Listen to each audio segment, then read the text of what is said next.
What is going on, guys? We are live. I'm here back with Jeff and Kayla, way less drunk than we were last night. We are still funded. City of Rat is funded, so if you have backed it already, thank you. It wasn't a big joke on us. Yeah, right? That was insane. I didn't wake up dead or anything. I still can't believe that. I think people want to hit that 10 grand mark. Everyone wants a bookmark. Yeah, if you haven't backed it already, go and back it right now and guarantee yourself a copy. There's some little extras and stuff we're going to be throwing into the boxes, but those little add-on things probably won't be going in once we go in demand. I'm going to keep the in-demand stuff really simple just to not complicate stuff. A lot of the cameo stuff will be coming down and shit like that. And probably, honestly, the original pages, just so you can focus on finishing. Like, we don't have to worry about, like, oh, are you going to do more traditional pages? Are you not? It just makes the most sense. Mm-hmm. Yeah. I want to you should show us all a peek tonight. Well, the big thing, too, is Jeff's still going to have the files. So it's like if someone wants to reach out to Jeff after the campaign and they want an original page that he didn't already sell to someone, he can do a traditional original of it. Like, if they want something like that. It's sort of the reverse of what everybody's doing now, where they're trying to sell digital prints that are signed. That seems to be really popular now. Really? Yeah, digital artists are now selling one-off prints of their stuff for the price of originals. They only print. That's like odd to me because I like hoard all my prints, like all my artwork from cons. I have like piles of it. How do they confirm that it's a single print? That's the whole thing, is they print it and they sign it and everything, but it's like that's so easy to just fucking like counterfeit yourself. I'm sorry. Yeah, that's like a big problem at cons. I remember working cons was that people would go and take a picture of an artist's work. Then they would go home with that picture and then they would recolor it. And do you remember they were having people pack up at cons that were getting caught doing that? Yeah. There were actually some pros that I know that, like a few of them, that was like their mission at cons. They would find the people and they would make it known. It was actually, no one should be stealing anyone's art. I should say. It's one thing to do art after a person and recreate someone's piece or do your take on it or whatever the case. I was going to say too, swiping you were inspired by. Swiping some poses and like some composition elements has kind of always been part of the lifeblood of comics, I think. But when you're just like doing one-to-one steals of shit, blatant, that's the thing, is when it's, you stole the composition, the structure lines, the fucking rendering and everything. It's just a one-to-one recreation. That's where you're like a complete bastard. But what I was getting at was that was a big problem with digital artists at cons. It was other people's original artwork they had taken a picture of. So it's like the digital signing is I don't know, I don't know how I feel about that. I can see how it does work now in the COVID age, but I don't know. Hey, Kayla, are you wearing the Even Star? Yes, I am. My tattoo actually looks like this too. Fucking nerd. Like my tattoo, I made it look like it's like the necklace, like the diamonds, like this. Gross fucking nerds. I'm an elf. Well, I kind of look like a gelfling. So I guess that falls under the Jim Henson elf. You don't like Lord of the Rings. Yeah, I know. I don't know what's wrong with you. I don't understand. Kayla, I'm an old man and I turned into an old nerd. All right, it's these glasses. They've changed me. You know what, Spencer? With an attitude like that, you're never going to the Undying Lands. Yeah. No, I'm not. Whatever those are. I'd say just found out after talking about The Rock all last night with you, Jeff. Oh God. Did you curse somebody now? Yeah, right. Everybody on the cast of The Rock died, and Michael Bay is immortal now. But Nick Cage is still here. Yeah. I feel like Nick Cage might outlive everything. Well, he's part cat, so he's got 8 more lives. I'm a frisky fucking dude. He's gonna be the Tiger King. Yeah, that's right. Isn't he going to be the Tiger King? Oh yeah, you're right. I don't like that casting though. Who is that fucking? That comedian? Who would you see? Matthew McConaughey? Who is that comedian that does people the fucking? Did say that. Matthew McConaughey is Tiger King? Is that what you're saying? I don't want a good-looking or a really like Nick Cage is too on the nose. Like he's gonna go crazy with it. And Matthew McConaughey's too good-looking. God damn it! Who Tiger is King's that? just like a dork. Do you guys know what I'm talking about? I think it's from the Kroll Show. Wait, you mean Moon Knight? What's going on, Phil? No, the fucking he's a stand-up comedian, John something. He does a fucking great Nick Cage. Oh, the tickler. It's fucking Oh, I found it. Yeah, it's John Daly. Holy shit. Oh, can we talk more about Lord of the Rings? I'm Ticklish Cage. Yes. Lord of the Rings is why I have such a high expectation of men. It wasn't Disney for me. There's no fucking was it Disney. Aragorn? Yes, of course. Are you kidding me? I can't believe you guys have no clue what I'm talking about. You know what, though? I love Aragorn and I love Viggo, but that dude is fugly without being in Aragorn makeup. Oh, no. For me, it's... Viggo, dude? Yeah. You want to see him at his most fugly, you get to see him butt naked rolling around. The books. Have you read all of the books? Like I read the Silmarillion. I haven't read any of the books because I've heard that the books are like too in depth and the Hobbits. Well, there's a lot of time walking. Just to eat. There is a lot of time walking. Kayla, Jeff, have you guys seen Eastern Promises with Viggo Mortensen? Oh yeah, that's great. That's a yeah. It was like you think he's fugly. You get to see him butt naked rolling around with his dick like full blast. In a fucking bathhouse knife fight, and you're like, I will never Viggo's think. Venus. Yeah, I will never think of Lord of the Rings the same way again. This is what I was fucking talking about. He's great in it, though. Phil, I am exactly 30. 30. Yeah, I was gonna say he is 30. He's. I'm actually finding out. Yeah, I'm the fucking baby of the team, which is insane because I'm also like the one steering the ship at the moment. Congrats on getting funded. We will be back again to get that t-shirt. Leo, you're the man. That t-shirt is awesome. I'm actually going to be putting up the beanie during this stream, I believe. We'll figure that out because it's a nice slow night. Yeah, no, I know you're young and Phil, but you're also another giant like myself. Wow. But Phil's like fucking Terminator cut. The boy's jacked. I need to get on that now. That's the next step now that things are going good with the comics is to not be a fat idiot anymore. You're gonna turn into a roid freak. Yeah, I'm gonna be the Green Hornet. Yeah, once I get some more money, I'm taking some Muay Thai classes. We got Dwayne Bang Ludwig school down here, so I'm excited. I want to go there. Finding out Jeff was fucking older than me was really demoralizing because I thought Jeff take your vitamins, say your prayers.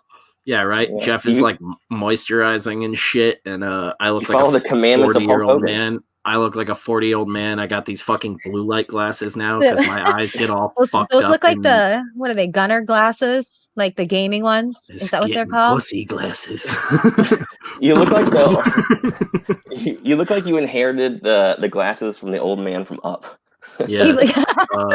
His wife died, then he died, and I got the terribly sad reminder of both of them in the form of these glasses. Do you see that sad montage in your glasses 24 hours a day? Yeah, I'm just crying beneath these at all times. So yeah, this is what I was talking about. Like, I don't do it any justice, but like when I get drunk, this was always like one of my favorite voices to do. This is fucking Jonathan Daly, who I think he's like one of Nick Kroll's buddies or something. They're all kind of cringy online, but they do some funny shit. And this was like way back in the day when he was like not really a big name. As soon as I see his face, I'll know him. Yeah, you'll know him if you've seen his stuff before. Ladies and gentlemen, welcome to the party. Sorry I don't have time to chit-chat. We've got a job to do. Now, thanks. I want Dos Lambos in my garage by night's end. Malibu. I'm thinking German engineering. And Sway, why don't you surprise me, baby? Okay, go ahead, Philly. We are gone in 60 seconds. Everybody clear. Bebop, hit it.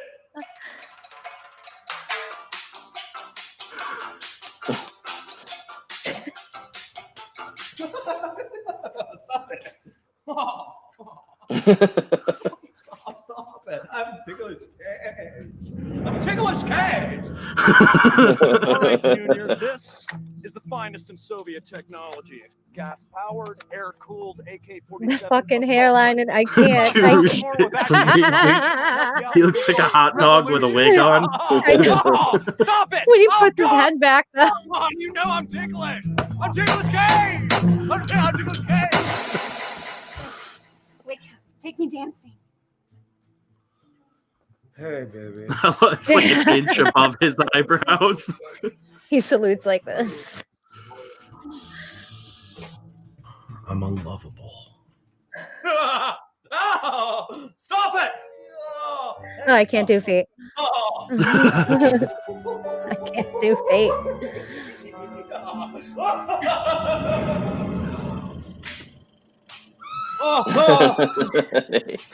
8mm. What up, Gordon? I love that. Don't watch the snuff porn, for Christ's sake! Stop tickling me! Ticklish K! What are you doing? Oh, no, not the biz! Not the biz! Oh, no! Oh, stop it! Ah! Oh, stop it! Bad lieutenant. God, I love smoking crack and solving crime. Oh, you! Get back here! Oh. Who the fuck are you? My name's Jack. Jack Tickleson. Why do you tickle me? What the fuck? Well, I'll tell you, Tick. But first, give me back my tickle stick. Give me it back. No fucking way. What are you gonna do, Tick? Tickle me?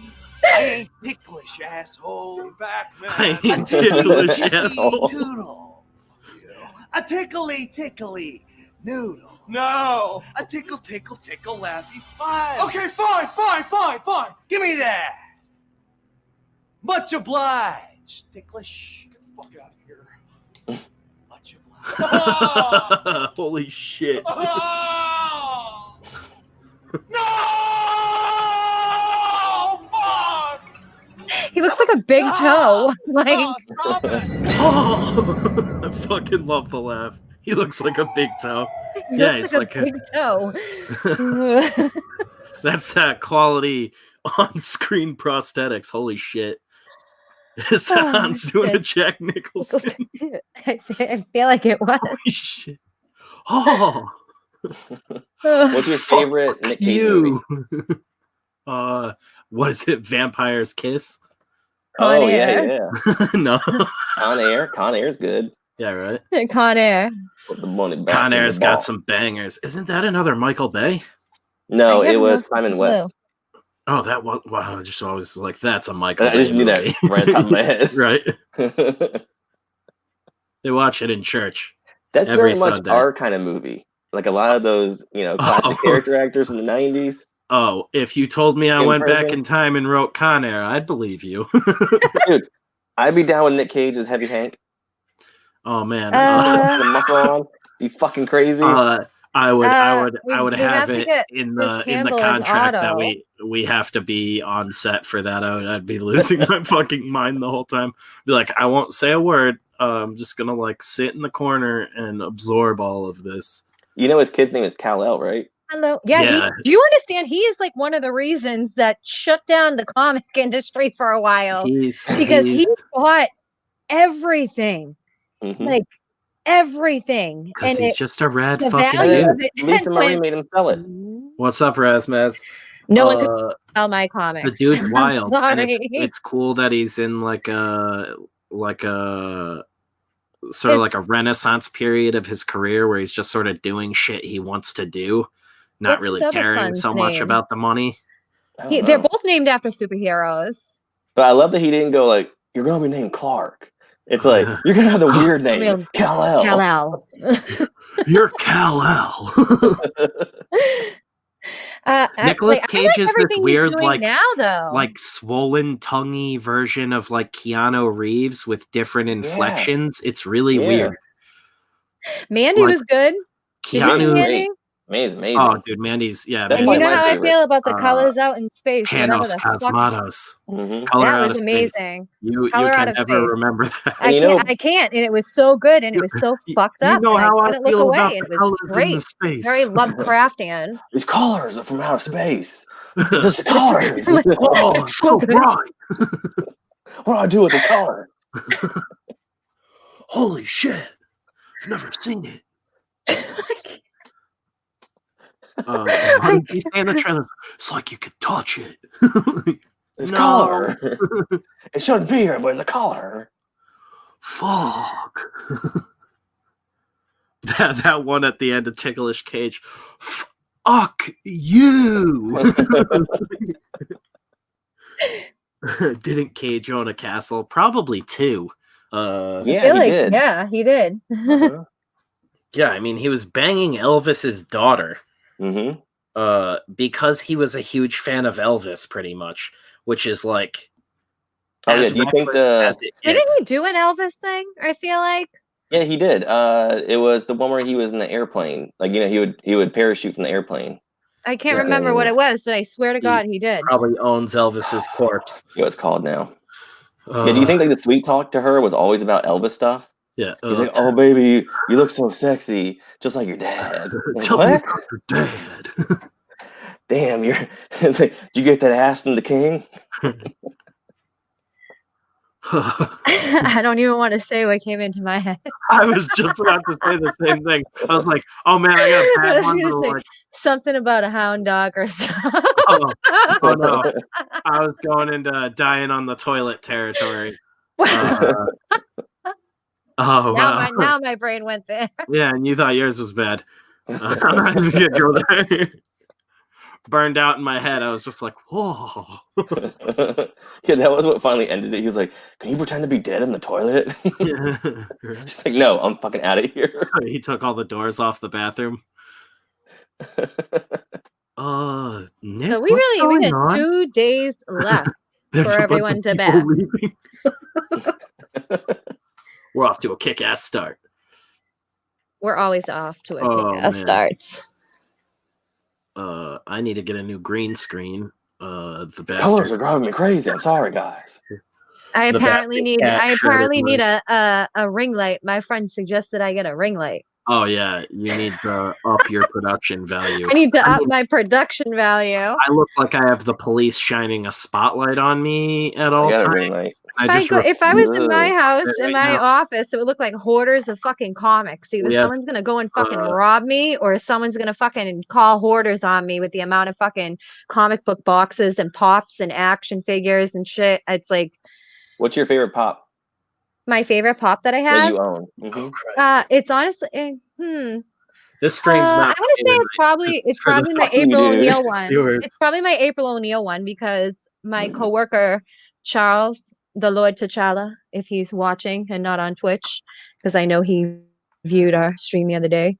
He surprised me with that at a Comic-Con. I wanted to buy it. It was like an exclusive one, and then he told me, like, I went to use the bathroom. We were at New York Comic-Con, I think it was. So the line is fucking hella long. It's like an hour and a half to get to the bathroom. And slamming beers, or but yeah, he surprised me with it. Like the booth was across from us, and the pop was gone. He said they were gonna hold it for me, and he bought it for me. What, am I muted? It surprised me. I totally missed it. I just ignored you. I ignored you because I was finishing what I was saying. You fucking did. I was fucking with you. I was like, you guys like heavy metal and slamming beers, or is it all nerdy shit? Dude, everybody heavy metal is a fucking nerd. As a lifelong metalhead, they're all fucking nerds. Like, let's just be truthful. Oh yeah, I love all music. I played with them. Actually, today while I was writing, I got on YouTube and it was doing this weird thing where it was like, all you're recommended while you're listening to music is going to be bands that you've opened for before.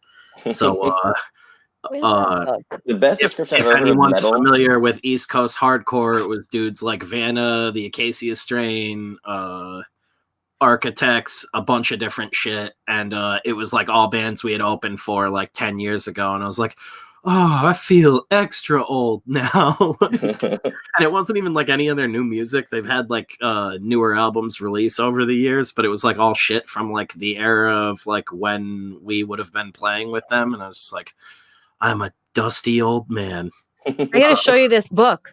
So there was this book that I got. Lord of the Rings and Pops. No, this book is fucking crazy. I gotta show you this book. I just started reading it. I got it at the beginning of this year, but I forgot about it because I've been doing all the school shit. But I just started reading it today, and that shit it's fucking insane. Hold on, let me show you it. Like Jobu. Metal. I was gonna say that my favorite pop is the King from the Army of the Dead and Lord of the Rings. Oh, God. Here's my Grinch smile. I thought you were gonna say Army you ever saw this for a shit? second. I was like, well, that sounds cool. I don't think they have one of his. You ever That's saw cool. this shit? Yeah, I just heard about this recently. George Lucas and Chris Claremont's book together. It's like a series. Dude, so I'm only fucking like 14 pages in or so, you know, but the shit is fucking amazing. So I got this at this discount bookstore in Oregon, whatever. Is that Oregon? Is that the continuation of Willow? No, no, not at all. But this is fucking amazing. Like that one might be. I forgot all about this book. Well, I literally forgot all about it. Of books. They did like 3 together, didn't they? Because I saw them on Twitter the other day. People were going ape shit about it, that they had never known about them. Mm-hmm. I've never read them, but I knew like they were a thing. Well, I didn't even see that on Twitter, but I guess it's a trending topic, I happen to have one. I don't know where it is, but I have an original copy of what was supposed to be the sequel to Star Wars. When the whole proof that Star Wars wasn't initially this giant fucking franchise. Yep, and it was Anakin Starkiller and it's called Splinter of the Mind's Eye, and it is one of the dumbest fucking books ever. Splinter of the Mind's Eye. Solo was a green alien. Yeah, it's got a really cool painted cover, but the book is hot trash. I remember there being a big dinner scene. Yeah, Chris Claremont's awesome. Well, my favorite that ever wrote X-Men, because George Lucas is a great like idea guy, you know. That's his thing. So him working with somebody like Chris Claremont, that works out really good, because Claremont can actually write it, and then George Lucas just come up with cool ideas. Before this, I was reading some Mira Grant book, and then the last book in the 3 Dark Crowns series, which is good. It's a teenage book, but it's good. 3 Dark Crowns. I actually really like the concept of it. It's 3 sisters. They each have a power, but they all have to fucking kill each other, basically. And one of them can become the queen. So they're on their like own island. Spencer looks so intense with his glasses now. Splinter of the Mind's Eye. I feel like he looks like highly, highly intelligent. Yeah, I look like I know what I'm talking about. Yeah, you're the hacker in the movie. Yeah, literally. Look, guys, it took me about 10 minutes, and then we get a cool like montage of you like hacking into it. I'm in all black. I feel like I'd be the person that took all the data. X-Men's best writing is when Marvel decides to clean house and hire me. And I'm the face of the group. I'm gonna come and write. As long as I can come co-write with you. Some dick stomping. A Jean Grey story. I'm just kidding. I don't think I'd want to write X-Men. The only team book I want to write is Hellseekers. No one's listening to you, Spencer. Yeah, I'd want to write the fucking Punisher. You would write the Punisher if given the opportunity, I feel. What do you? You'd be crazy if you would. Even if I had to do it under a pen name, there's so much cool shit you could be doing. Hello, cat. Just meowing in the background. The Punisher needs to be like violent again. And, that cover reminds me of when Gandalf the White found the crew in the woods there, you know? Yeah, I know exactly what you're talking about. Did some lame, boring shit, and it took like 4 hours in a movie. The artist that did all that Lord of the Rings art, I actually own it, and I can't think of the artist who did it. I have like all the posters of it. Alan Lee? Alan Lee? Google that real quick, Spencer. Alan Lee? Shit, what was that forest called again? I'm blanking. Lord of the Rings, let me see. Was it Fangorn Forest that he was in? I think it was Fangorn. Bangorn. Fangorn. Fucking bitch. Bangorn. I just get all serious. It isn't. It isn't. I'm gonna just make I don't know who did it. I'm gonna make a rip-off fantasy series, and my mountain is gonna be called Mount Morgor, and it's just gonna geyser blood everywhere.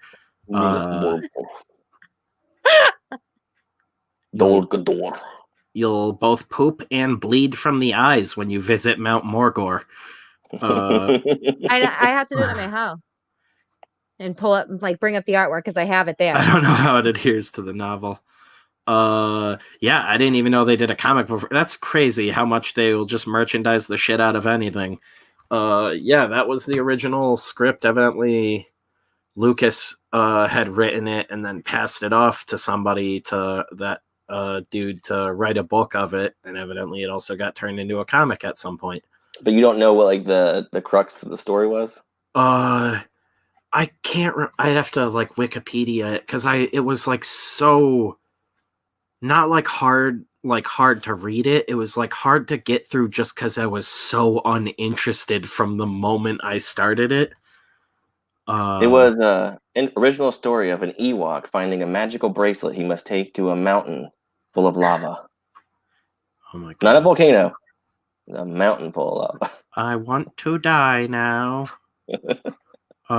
People trying to sell them for $1,500 online is hilarious, considering it's like it's thought to be like the shittiest piece of Star Wars fiction, like, out in the universe.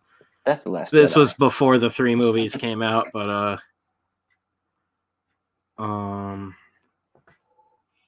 Kayla, favorite Star Wars? Okay, you're gonna fucking kill me. Actually, like, including the newer movies. Yeah, this book was written with the intention of being adapted as a low-budget sequel to Star Wars in the event that the original film was not successful, even though to spawn the franchise it would ultimately go on to produce. That was ultimately not successful enough to spawn the franchise it would ultimately go on to produce. I fucked that up. Even though they're not, I don't consider them true Star Wars films. Yes, we will count the Disney films. On an original storyline to be published after the release of the like you want me to put them in superior to Cheez-Its, Jobu. I'm sorry, so, that's garbage. Like, all right, so I would say, like, before, like, The Empire Strikes Back, obviously. Do you want to hear and what then I want to say Rogue One. I love Rogue One. I don't care. Everyone fucking hates Rogue One, and I love Rogue One. I don't give a shit. I love Rogue One. I think Rogue One is fucking phenomenally done. Totally fine. I do. Do you want to hear what this book is about? Not that attitude. Luke Skywalker and Princess Leia are traveling with R2-D2, C-3PO, Sir Carapace 4? Did I say that right? Maybe. To persuade its inhabitants to join. It looks like a circus planet. To join the Rebel Alliance. A strange energy storm forces them to crash land on the swampy Sir Carapace 5? Oh, the other one. That's you sound like you're learning to read. Yeah, right. I was like, I'm pretty good with Star Wars lore too, and I'm like, I've never heard of these planets ever. So they might just be made up. Billy Madison, you known to locals as today, Junior. Nim Bam.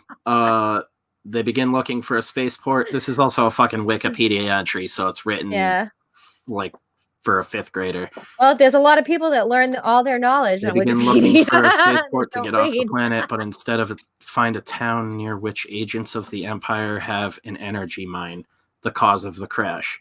The energy mine is what knocked them down, evidently. Where the fuck is the dinner scene? I'm just going to put my glasses on and read ahead of you. I'm trying to find something that's like actually some sort of plot. Before you do, I don't remember any of this. Cheese Snips better than Cheez-Its, and then I would also say whales are better than goldfish. There, I believe they have a gunfight with a bunch of miners. They're looking for a crystal. That is the children. Yeah, no, gunfight with children.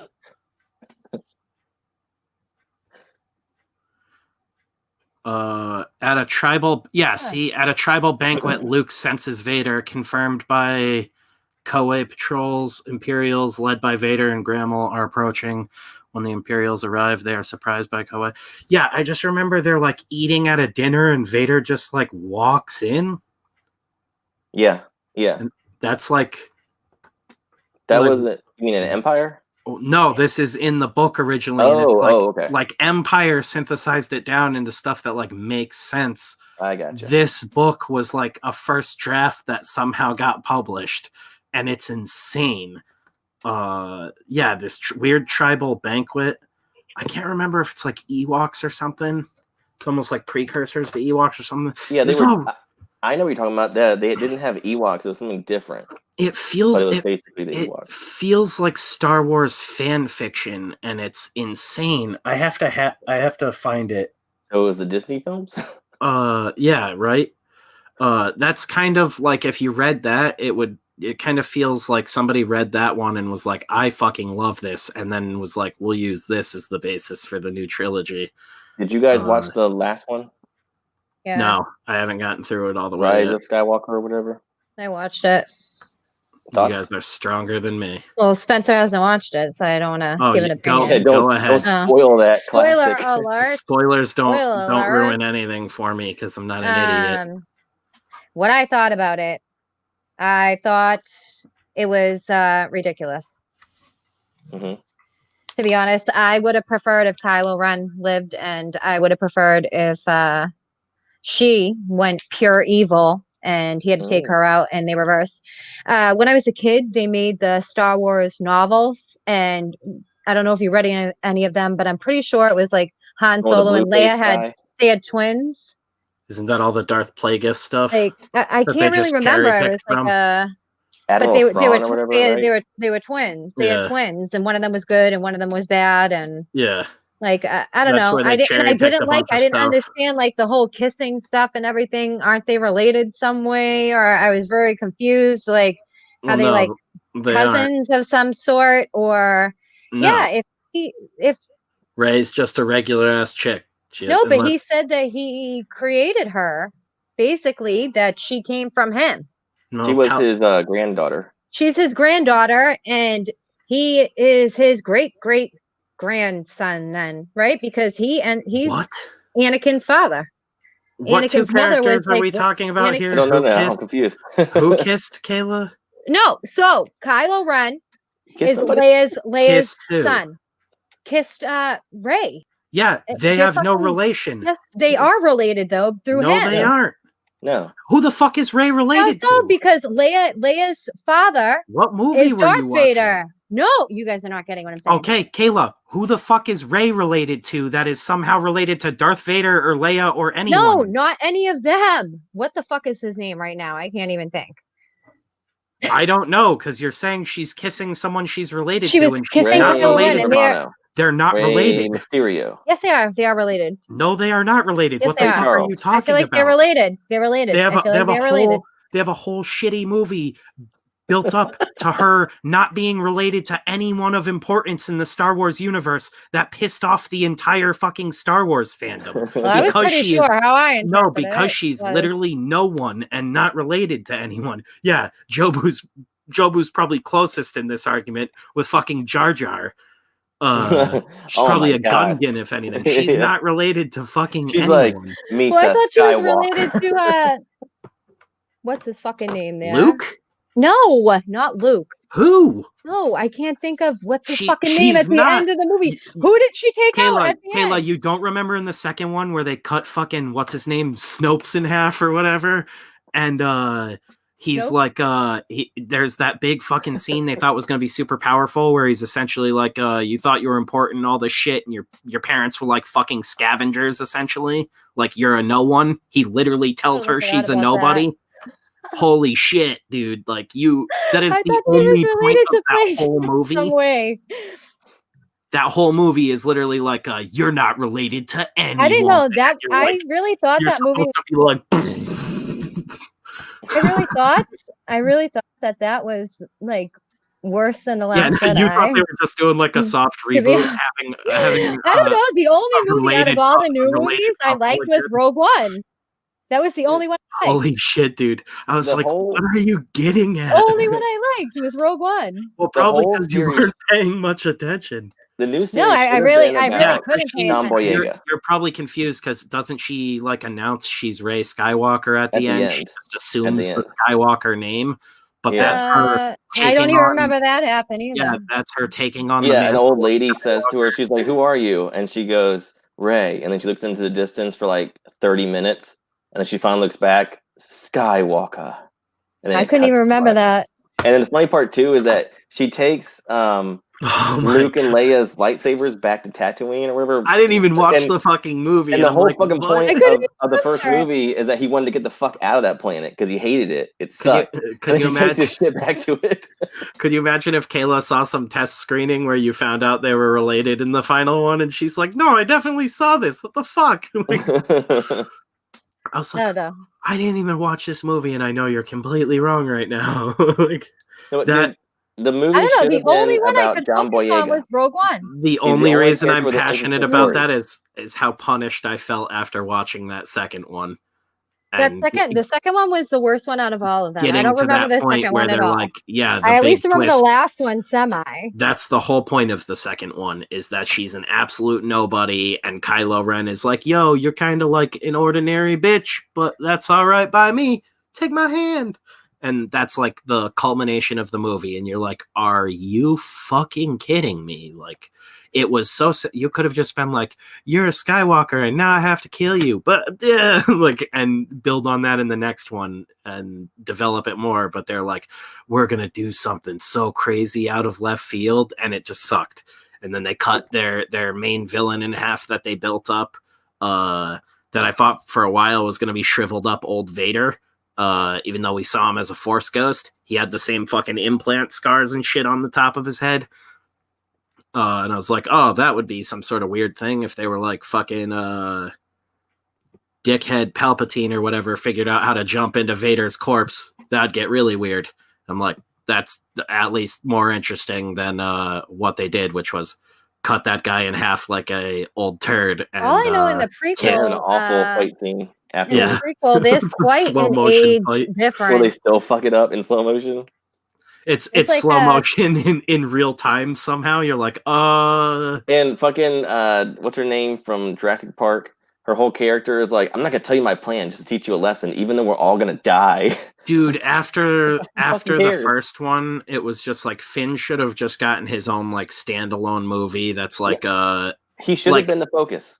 Rogue One from an interesting story. Rogue One from the perspective, Gordon's totally right, from the perspective of like a sort of disillusioned stormtrooper on the inside on the Death Star would be really cool. And Rogue One was the only one that mattered for the new movies. It was the only one I could pay complete attention to. That one mattered the fucking least. I loved that one. That was the best one. I don't care. I love it, Caleb, but what are you talking about? It was the best. Oh yeah, it can be the best one and still matter not at all. Like it's the most entertaining one to me, at least. But I'm saying like that would have added a lot more to Rogue One if you had these guys trying to take out the Death or get the whole plans to take out the Death Star and everything, and then seeing the other side of the ramifications of this guy that's been living on the Death Star and is sort of like, oh, like I think I'm kind of working with Nazis and I probably should get off of this thing. Dude, they should have taken Finn's character and combined it with Saw Gerrera and made that the new trilogy of how the stormtrooper joins the rebels, then himself becomes an extremist. Yeah. That was the most interesting story of the whole fucking new movies was Saw Gerrera and then Finn's other little shit for 5 minutes. It was definitely a good movie, Gordon. Just fucking Kayla. It's the only one that mattered. It literally doesn't. No, it didn't matter at all. It's a movie that we have. And Solo was an abomination. I can't even. Solo, I fell asleep every time I watched it. Yeah, I was gonna say I haven't been able to get through it. I haven't been able to finish it. I didn't think like compared to all the other films, like, oh, this actually feels like a movie with some thought. Like, not a great movie. I'm not saying that, but like I could watch this movie, whereas I'm watching Last Jedi and going, why would Luke kill his nephew when he wouldn't even kill his dad, who was Space Hitler that he never knew? We need a movie review channel. Yeah. I thought it was fine. Yeah, well, so I don't know. It's better than everything else they've done, in my opinion. rewatch every single one of them in order, and I'll have to stay awake during Solo. I don't know. The newest trilogy makes me like fuck with the prequel trilogy more than ever. I'm like, we didn't know how good we had it. No, I'm with Jobu. I only care about the original trilogy. I've never been a Star Wars guy. Don't do Disney's work for them. Yeah, I thought when they were cherry picking all the Plagueis stuff, from what I know about it and everything, they were gonna do something like that, because Snoke to me really looked like I thought for sure, especially when I was like, that's the one real obvious thing, is he has like the weird puncture things in his head and he's all burnt up and crispy looking and gross, but he's like mutated and is like, oh, he's like taller and weirder looking.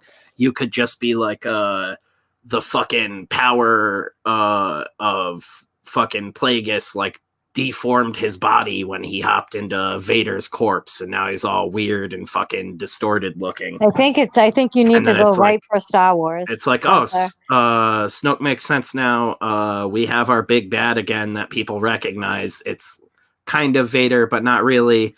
But it's another villain we remember. And then Palpatine showing up in the third one wouldn't be like, what the fuck, out of left field like it is. Like, they thought they were doing something that was like exciting, and like I mean, they didn't even do it like it was like a surprise twist or anything. It's literally in the first teaser. It was like, it's just like, oh my god. Wait, wait, I thought Rey was related to Palpatine. She is. She's his granddaughter. But isn't Kylo Ren related to Palpatine? No, that's Han Solo and Leia. No, because again, Vader and Palpatine were never related in any way. Like, for one of them to be related to one of them, they all would be related to that one. Like, that's what I'm trying to explain. I'm pretty sure I read in a comic book, in a Vader comic book. A bunch of it was retconned. A bunch of that shit was retconned. That's probably what I'm getting confused. Did you ever see that fucking dumb Marvel I read in a comic. No, in a comic book that came out that was to fill in stuff with the movie. I swear to God, one of the Vader comic books. I don't know if it was Vader Down or Vader's Castle or Vader whatever the fuck. I swear to God that Chuck Wendig wrote it. Was like Palpatine Vader, was I'm your uncle. Vader's father. But did you see that raped one comic? His mother. Or something like that. Like his mother was an experiment or some shit like that. It was in a comic book that I read. Maybe not in the movie. He forced. It was in a comic. He's the Plagueis or whatever is the one who fucking force-willed him into existence. But he's not like his dad. He like fucking immaculate conceptioned him, didn't he? Isn't that where Vader came from? Yeah, but in the comic books they say that he's Palpatine's. That's what it is. Oh my fuck! Yes, I kid you not. Yes, that's what I'm saying. That would logically make sense that, you know, Luke, fucking Anakin Skywalker, you know, episode 1, random fucking asshole people on Dirt Planet, have a random fucking kid they weren't even trying for or whatever. And they have to pass it off. Or no, he doesn't pass it off. He's actually raised by his mom. I'm thinking of fucking Luke now. You're just like riling me up. His mom was a slave that they saved him. Yeah, his mom's broke as fuck and she passes him off. But he was like an immaculate conception baby. It's like the Jesus thing. That was like set up way back when. But do they actually confirm in the movies that? No, they don't. No, you know what it is? They don't. Yeah, then I don't consider that canon, because that's such a big fucking thing. They would solidify that in the movies if that were the case. I think, for me, I don't remember that at all.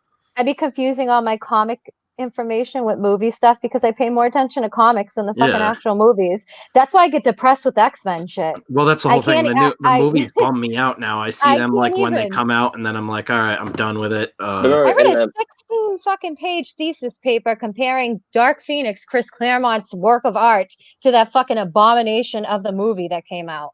That's like how I remember you telling me about passionate I feel towards, like, I don't understand why movies Kayla's just writing. I just can't. I get so confused. Thesis papers that would make CG blush and submitting them for college grades. You know what? I made very key points, but that's what it is for me. I keep confusing all my information. That's the whole thing. Is this? It's like, not only is it a huge fucking sandbox that, like, or toy box, whatever you want to call it, that we all grew up playing with. Like, you get the fucking chance to write for Star Wars or whatever, or work in the Star Wars universe, and you just I just mean, like, you do all this fucking lazy, boring shit. And like that Snoke Vader thing was something where I was just like, That seems That like was the a most boring fight scene. I just like the costuming. Well, the no, red I mean guards. like what I was saying about them sort of being the same dude was like that just seemed like the logical thing to do, and especially if like it felt like they were going to kill him anyways in the second movie, not like they did, but I thought it was going to be like, oh, this is like weird like husk of Vader, maybe it's almost like brain damage Vader, like he doesn't exactly have all the memory there anymore from, you know, being murdered like 100 times, and his Force Ghost, the good side of him, Anakin, has maybe passed out of him. So now he's just this weird husk of like one of the most evil bastards to ever exist in the galaxy. And they have one big final fight with him. And then that gives a reason for Rey and Kylo sort of like falling in love and having that kiss at the end. And then it's like a fucking big final culmination in the third one. Solo, I was like, that was it for me. That was it. I just like lost complete interest, everything. I don't even think that was in the original one either. That felt like something where they got through production and Harrison Ford was being such a bastard that they were just like, we have to kill him off. I feel like he was filming with the broken arm and everything. No, he is infamously a huge piece of shit to deal with in those movies, and he fucking hates being in those movies. He is infamously a huge dick.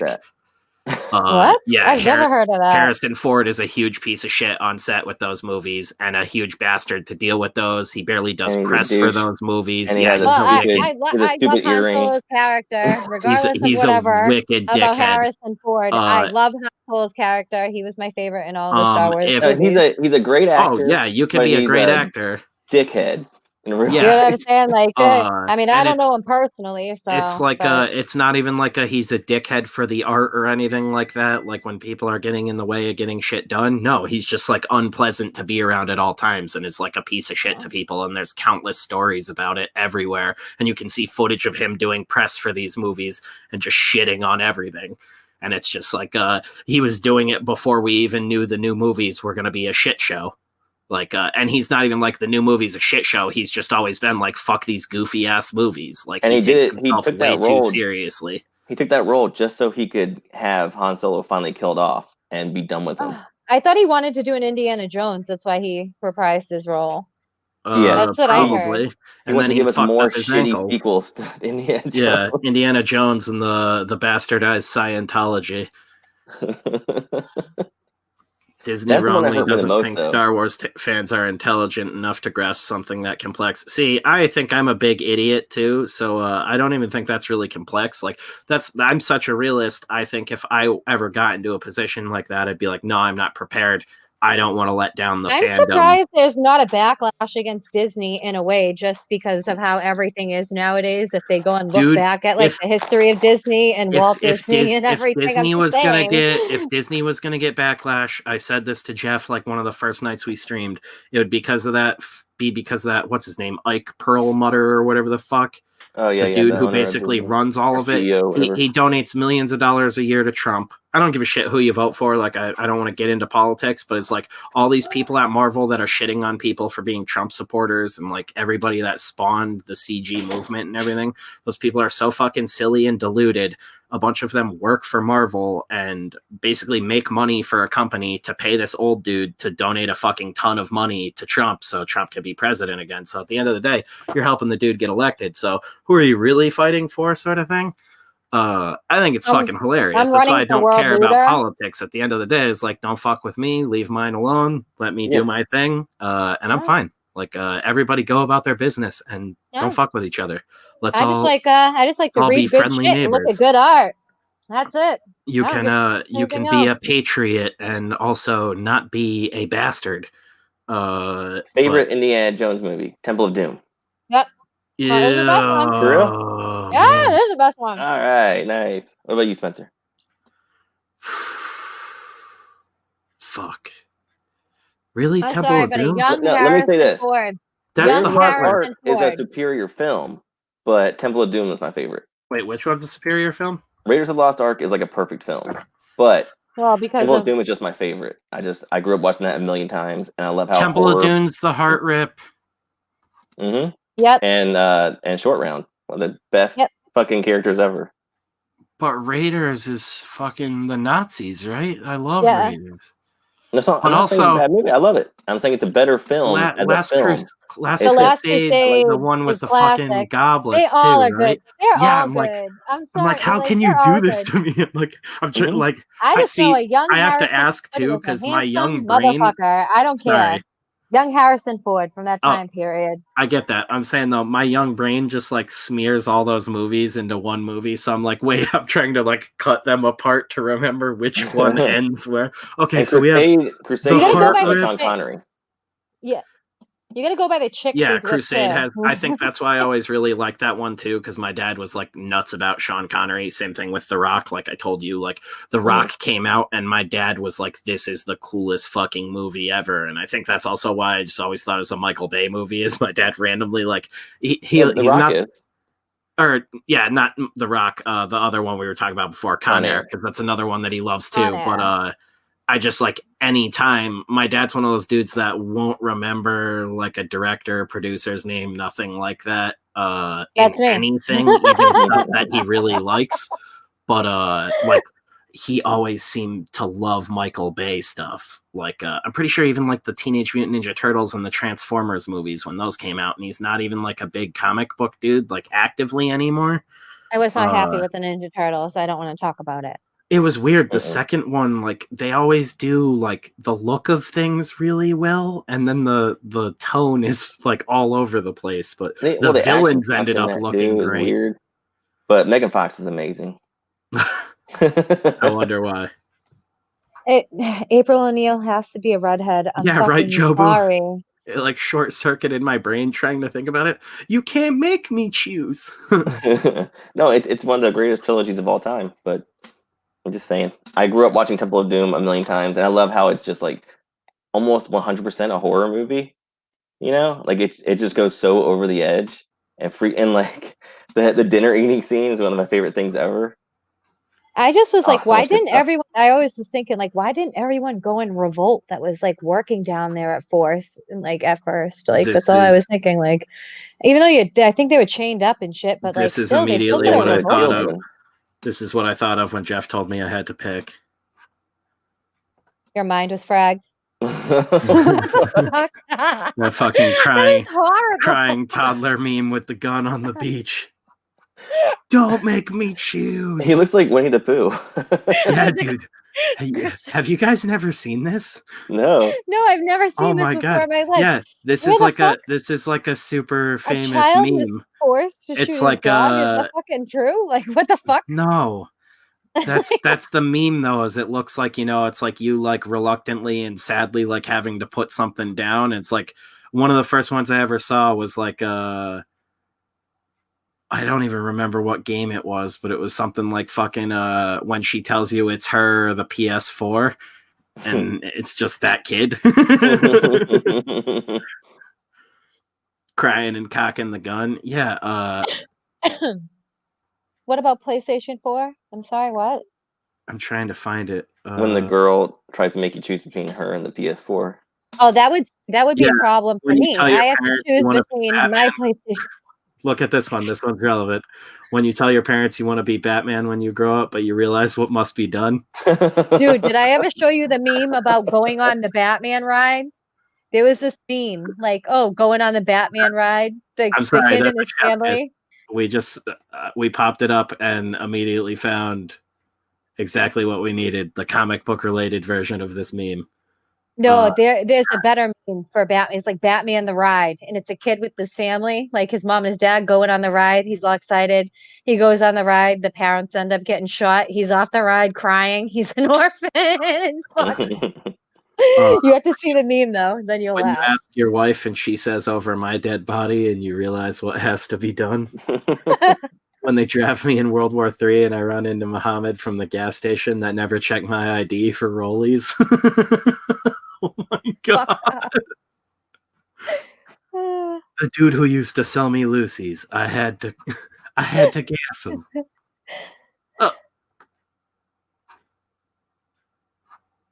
Responsible parenting. Oh, is that Tekarov? I'm very concerned about the one with the guy touching his nipples and the kid with the gun. Guns are fucking red.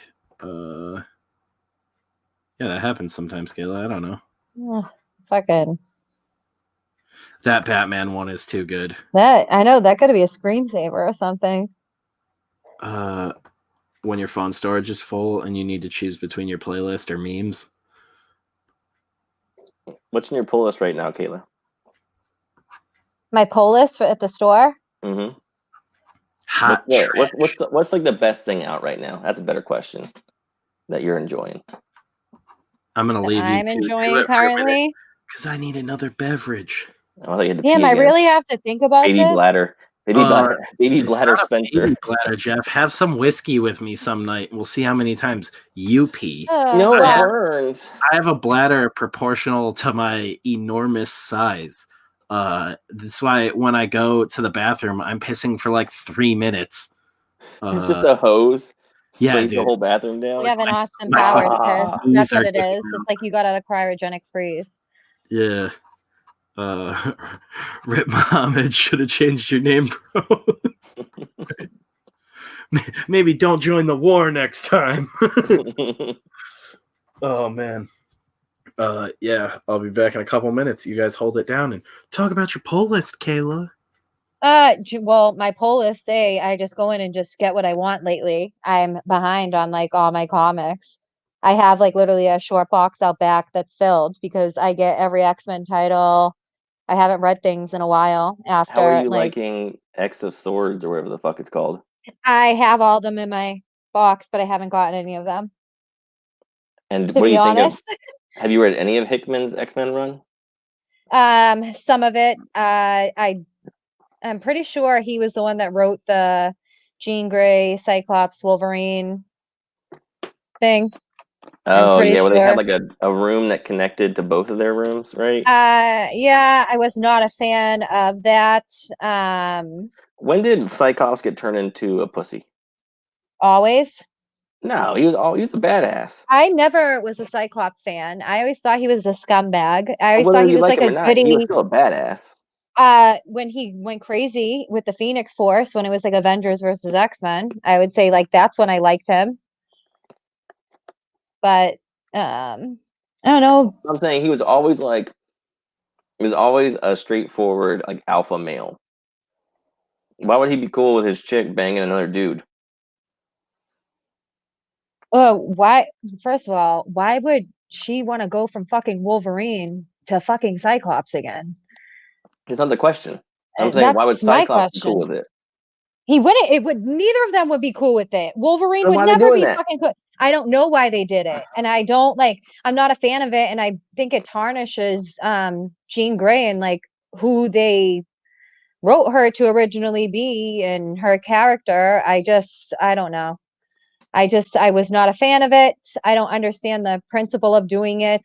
I would have just preferred if they finally wrote her with Logan, just like they did in Spider-Man Renew Your Vows. They did make it that Jean and Wolverine ended up together, and then they had this daughter Shine, and it was like this crossover like thing. I liked it, but I picture Jean Grey with Wolverine more.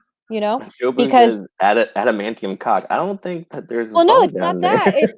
It's because essentially they are the same person, in my opinion. Because Wolverine, he feels pain when he heals. Everyone always forgets it. He feels pain, and he's all about trying to control the beast within. After he's had so many people try to control him. Where Jean Grey, it's similar. Depending on what it's written, it's either she got the Phoenix, or either way, the Phoenix always wanted her in some way, shape, or form, or they are one and the same depending on how they are written. They can't exist without each other. The Phoenix needs a Grey bloodline, whatever the case you want to put it. There's so many different. I could go down a rabbit hole talking about this. But basically, Jean Grey is all about trying to control too. Remember, she's like empathetic. She feels a lot of things too, but she's also trying to control. She is an Omega level mutant. She is more powerful than Xavier. People forget. So, and she's had to be, actually, Xavier had to do things to control her. And there's been times she was controlled even by like Jason Wingard, all this shit, but her thing is a lot about control. And then with the Phoenix Force, it's basically essentially she was considered X-Men's physically weakest character. So, I mean, they marked the whole change, even with the costume change, where her costume, Marvel Girl, it was a dress. You know what I'm saying? Then with the Phoenix basically, well, you got to think of it. There was Hellfire Club. Then she was a black queen and she was in a black corset, meaning that she was like constricted. You know, that's what that represents to me. Yeah. So then after because she was being controlled at that point. So then when that goes down and her mind fucking finally snaps on him, she ends up in the green Phoenix costume, and well, the dark Phoenix costume, but it was the green one before that. But whatever the case, you know, it's essentially she's wearing the pants, and the color changes represent different things to me too. So I could go on and on and on. You're going down a rabbit hole with me, like, like I was just trying to figure out the fucking. I just no, I don't like them together. Thing. I don't understand. I didn't understand it. I don't get it. I don't get what they were getting at. I would have just preferred if they just wrote her with Wolverine finally. That's my feeling on that. I just got so bored with X-Men because it's become so overcomplicated. Like to me, X-Men was always like that was like the thing that brought in the generic fan, you know, like it was always one of the most popular comics for the general audience. And now it's like, it almost feels like Star Trek Next Generation, where like it's really for the most hardcore people who know everything about the thing. I liked X-Men Red. I liked X-Men Gold. I liked X-Men Blue. I liked All New X-Men. I really liked All New X-Men, actually. Then after that, all the titles have been like kind of. I liked the Jean Grey title too. I did like where they went with that. I love David Yardens covers that he did for it, but I was a fan of that. Did you like Astonishing X-Men back in the day when Joss Whedon and John Cassidy were doing it? I'm trying to think of what else was out around that time. I'm trying to think of what would be like what I can compare it to from other X-Men titles that were out. So I don't remember what other ones were. Because like after that was done, Kara Andrews came on board, and Simone. I think did Ultimate X come out around that time too? I'm trying to think. I think it was going on concurrently. See, I really liked Ultimate X, and people didn't really like Ultimate X, and I liked Ultimate X. I grew up in an X-Men household, so all I read was X-Men upon X-Men upon X-Men, all different forms of X-Men. I can't even begin to even think of all the X-Men that I've scanned in, or even my dad. My dad has like the largest Wolverine collection. I mean, he's a big Wolverine guy. So, who's a character that you really like that's not one of the major X-Men? Like, you know, obviously Jean Grey, Wolverine, that kind of stuff. Outside of those characters, like outside of X-Men in general, or no, like within the X-Men, but a character that you really like that doesn't really get, you know, like the most shine. Oh, that's hard for me to think of. Wow, hold on. I've never been asked that before. Deep dive.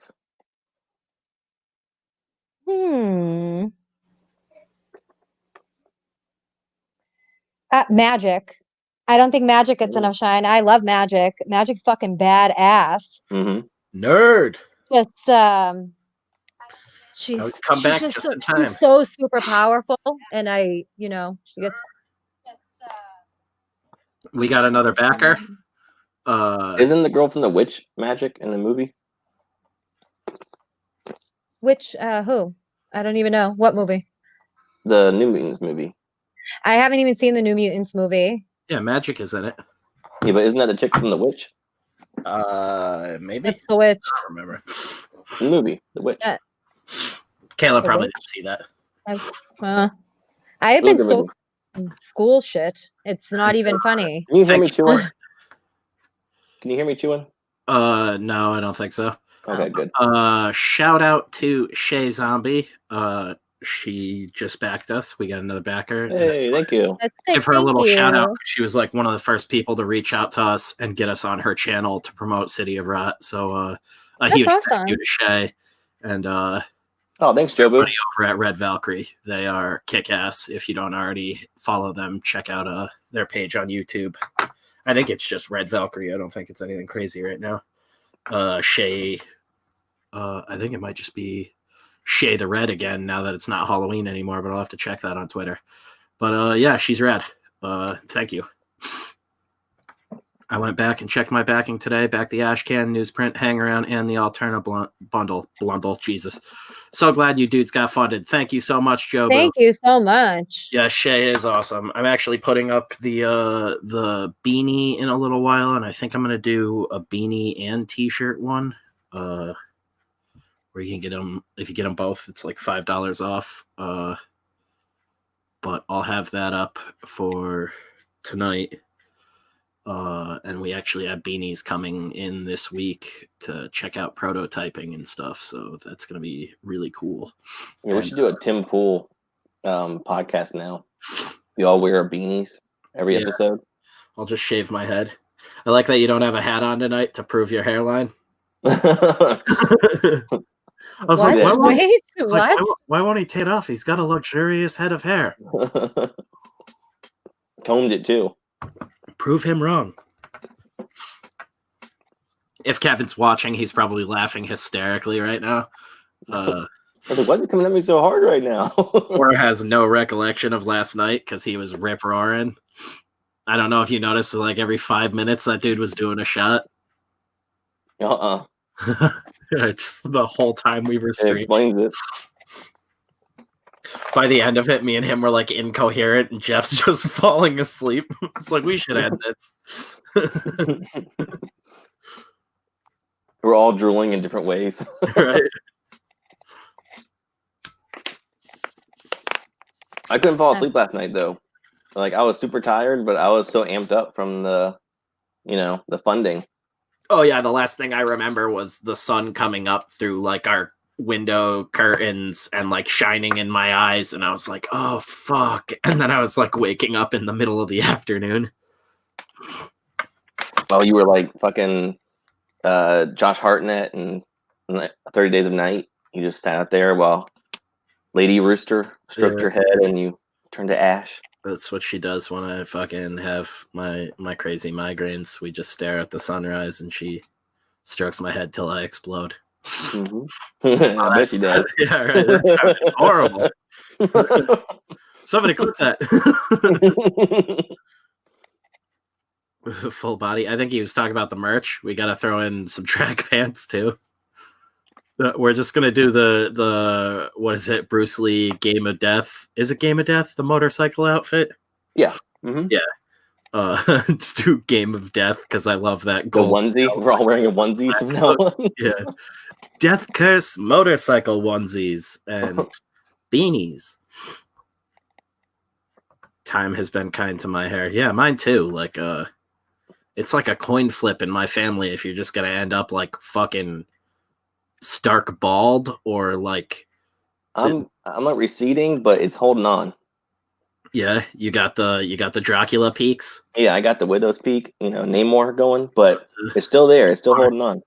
Yeah, Beth swears mine isn't receding, but I feel like just every dude is eventually like, oh my god, my hair's disappearing. That or my forehead's just getting gigantic, which is also a logical explanation for it because I feel like my skull is just forever growing.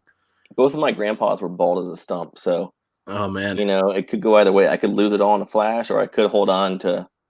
I'm really trying now. Like, I feel you guys are all talking about hair, and I'm over here thinking about like, what is in my poll list? What was the last thing that I read? Yeah, I honestly feel like the last thing that I read was this comic Ash and Thorn, like this comic Ash and Thorn about these two older women, like and demons and stuff. Like it was. I was gonna say it's just two older women. No, it's like a Golden Girls mixed with like demonology or something. Romance novel. That's pretty cool. And then hey, that's pretty cool. I was trying to think of what else I read, like Bone Parish. I was getting all the issues, but I didn't read the issues. I waited until they were out in trades, so I finished up one of the trades with that. Is that Cullen Bunn? It is Cullen Bunn, and it's actually Boner Parish. It's actually a really good story. It's really good story. Huge fan of that storyline, actually.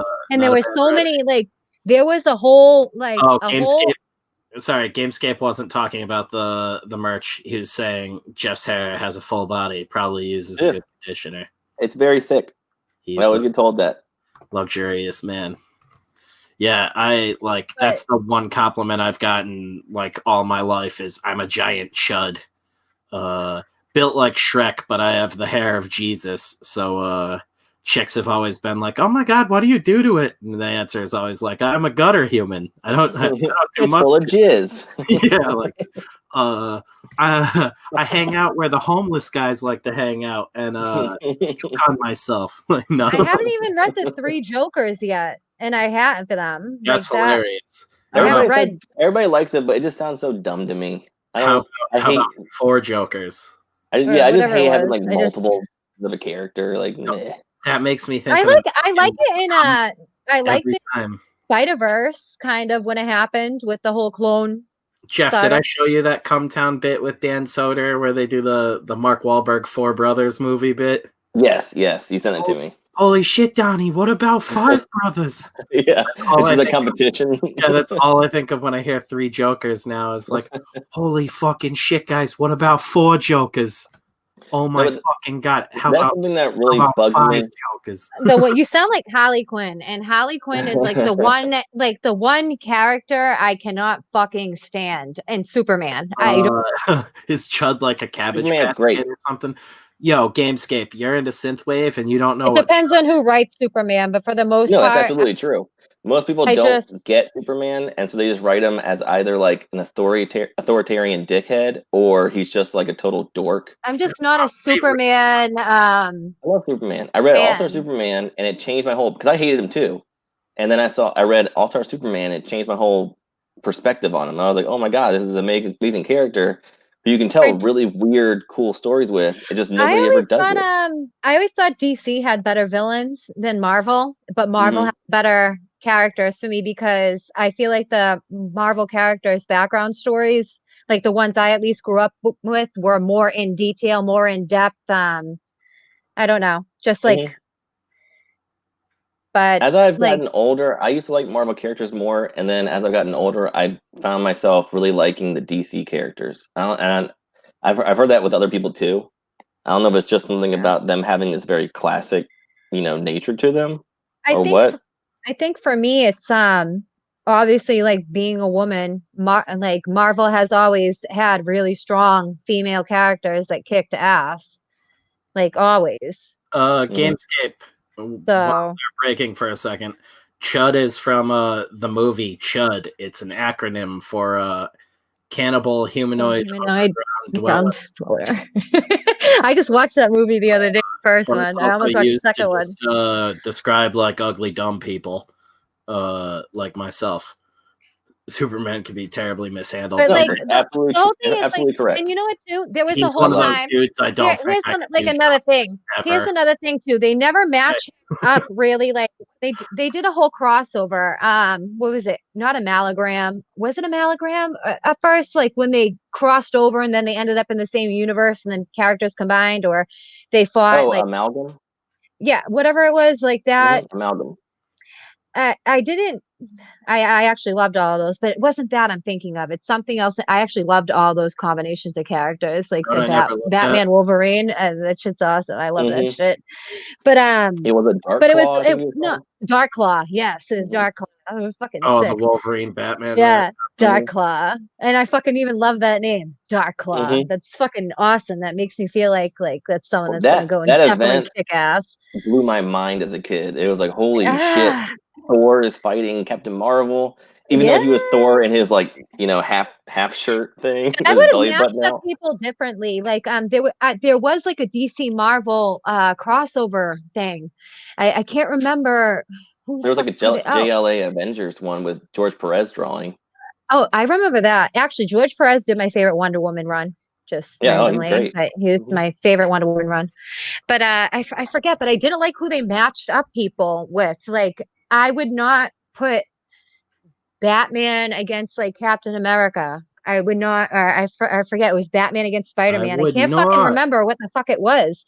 But I would put Batman against like Moon like Knight. Boston Or against Tommy Black Panther. Or Daredevil or something. I wouldn't say Daredevil.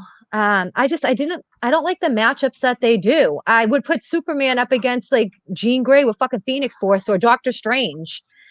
Like, it is what it is. Then you couldn't have the Strange versus Dr. Fate. What? But I think it would be a good matchup. Yeah, but it's what the fans wanted to see. The fans always want to see Superman versus fucking the big bad. Like I'm surprised it wasn't Thor actually. It should be Thor with like Shazam. Yeah, I'm just saying, like Thor and Superman would have been a good fight. So I'm surprised they didn't go that route.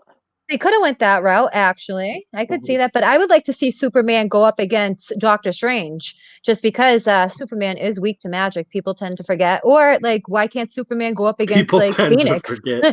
Probably because that's fucking stupid.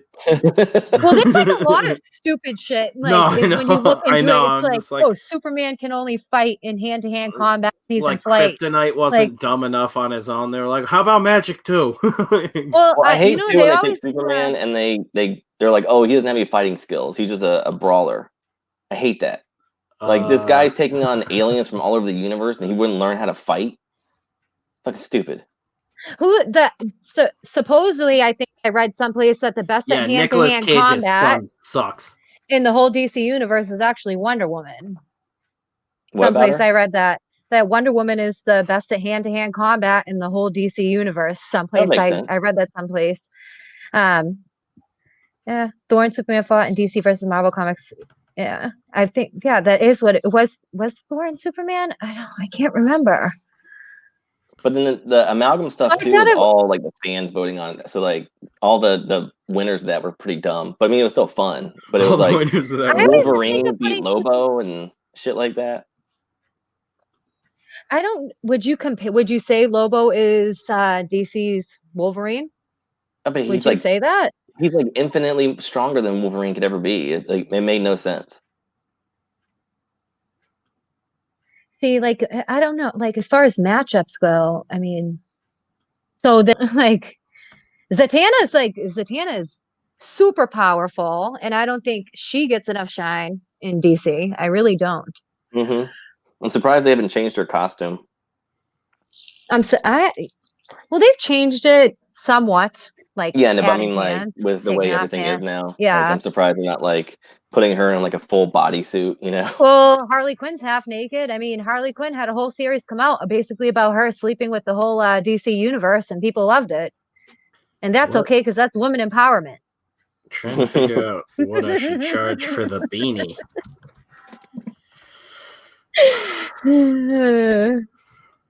I don't even know if you guys can hear me. Yeah, we just don't care what you're saying. Yeah, like who is DC's version of Wolverine? Plow right through, Kayla. I don't know. I really don't know. Because you could say like Lex Luthor is similar to Tony Stark, I would say. Iron Man, Lex Luthor, you can say the same. You can compare Batman, I think, to Moon Knight or to Black Panther in reality. You could compare. Who would you compare Elektra to? Elektra from DC? No, Elektra from Marvel Universe. I mean, from a DC character. I mean, people probably would compare her to Catwoman in a way. I could see, but that wouldn't be the case. You could compare Raven in a way to Jean Grey, I guess. Gordon says Timberwolf. Timberwolf. All the Legion of superhero characters, like they just, I don't know. Nah. I can't really think of them like in that same vein as X-Men. Lame. And I never understood too, like with the X-Men versus the Avengers shit, when people it's always like, oh, the Avengers always gonna fucking win. How so? I want to really know, like, how fucking so? Like, I'm trying to figure out how that would even be possible, because the Avengers always seek the help of X-Men. You can be an X-Men and you can be an Avenger, but you can't be an Avenger and be an X-Men. Am I making sense to you? So when it's always like Avengers versus X-Men stuff, they always do it like the Avengers always win within the Marvel realm, and I just don't think that would be fucking possible. I really don't think it would be possible. What about X-Men versus JLA? Well, see, that's the whole thing. It's like you got to think about how much time does Batman have to compare, and then like if it's X-Men, you got Forge too. So there's so many. I mean, is Batman smarter than Xavier? Is he smarter than Beast? Is he smarter than Forge? I hate Batman being this fucking super genius. Like, I like Batman. Do you understand what I'm saying? No, I do. I'm just saying, like, I really hate this like whole take on Batman of the last like 15 years, where he's just like the smartest man ever, and he has everything figured out always. You know what I loved? Did you ever read? Batman Hush is like probably my all-time Batman, like favorite Batman story is Hush. I want to say, but I want to say, have you ever read Batman Venom, where he gets addicted to the pills?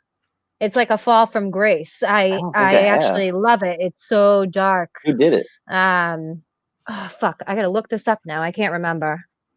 Now I gotta pull up my phone. I've always preferred Batman being a street level detective. I think that's a really interesting, fun thing. Love everything Jeff Loeb did for Batman. When I think about it, I like Jeff Loeb too. I have fucking. I love all his X-Men stuff too. Actually, I got the Long Halloween and all that shit. Like, I love all that stuff. I loved One in Rome, the Catwoman story. Oh, was that the one that Darwin Cook first did? Like the first costume change or whatever. I think it was Tim Sale, actually. Was it? Okay. I want to say. Batman Venom. Who fucking wrote it? Dennis O'Neil. Dennis O'Neil and Jose Luis Garcia Lopez. Jose Luis Garcia Lopez. Yeah. One of the best names ever. Russell Braun, Trevor Von Eden, Dennis O'Neil, Jose Luis Garcia Lopez. Batman Venom. I'll have to check that out because I love Lopez. His art's amazing. It's there's 5 parts to it if you get it individually. It came out, I think, around the same time when it was like Batman versus Alien and shit. They did like a whole bunch of shit like that. But it's like watching a fall from grace. He becomes like an addict in a sense, which I think could entirely be possible. I mean, he's a human. He gets fucked up. Right. Like, he gets fucked up. So. Batman Third Man. Have you heard of that? Batman the Third Man. No, I have not. I've seen the movie The Third Man. Have I seen the Batman? Gamescape, please go on about this Batman the Third Man thing. Steven Seagal versus Alien. Hey, I just read a thing about Steven Seagal that apparently he broke Sean Connery's wrist. Fuck you. He did the Garcia Lopez is amazing. He did the choreography for the last James Bond movie with Sean Connery. Really? And Sean Connery said he was, Sean Connery used to do karate and stuff. And so he was, I guess, feeling a little frisky that day. And then he said Steven Seagal broke his wrist. And he didn't realize it was broken for like months. Fuck. And Sean Connery, dude, you should Google Sean Connery bodybuilding. I just had to freaking Google that Sean Connery thing. But what Gordon was saying about Garcia Lopez is amazing. I want to say probably he did the Batman versus the Hulk that I really enjoyed. Yeah. So he did it. I think he did some Jonah Hex stuff too. I can't remember. Did you ever see the concept art for the DC theme park that never got made? No, but I saw one for like Studio Ghibli, and I thought that was fucking awesome. But what is this DC concept art? Can Spencer pull this up? I want to say it was Jose Luis Garcia Lopez that did all the concept art for it. Really? Mm-hmm. I remember what you're talking about. Pull it up, but first pull up that sexy Sean Connery. I'm updating perks right now, motherfucker. Okay. Nobody cares about that. We want to see sexy Sean Connery. Yeah, right. I feel like a lot of it is looked down on right now. Like I'll Google it and then you share my screen. So, like, for me, a lot of people hate me for this, but I am not a super big fan of Art Germ. I don't. It's not bad or anything. It's just not my thing either. To me, it's very. Don't edit while drunk, guys. Don't edit while drunk. Oh God, that's like me half the time. Oh, that's reassuring. Okay. It is looked down on right now. Hold on. Share screen. Share screen. Brave tab. I really like there was Art Germ and then there was David Yardin stuff that was out, and I was always geared to go towards David Yardin's I gotta covers. say, it's pretty cool seeing things sold out on the campaign. Yeah, share my screen. Awesome. The Hellseekers Ashcan is sold out. Yeah, share my screen. Fuck more important. And the vice president one got back today. So that's sold out as well. What are we looking at here? This is Sean Connery. He looks like he's doing that. Who did that famous sculpture? And I can't think right now. It wasn't Da Vinci. Was it Michelangelo? Who sculpted the man like that? I mean, that's what the fuck? I've never seen these pictures of Sean Connery. Who sculpted the man? No wonder my aunt fucking was like in love with him. That's not him, but I think that one's him too. Yeah, so I just added officially the beanie and the shirt and beanie combo. We have to show people that stuff. Show the updated perks after. And the vote from fans was they wanted the logo on one side for their prints, so that's how I did the beanies for the campaign. All right then. Hey, the fans get what they want.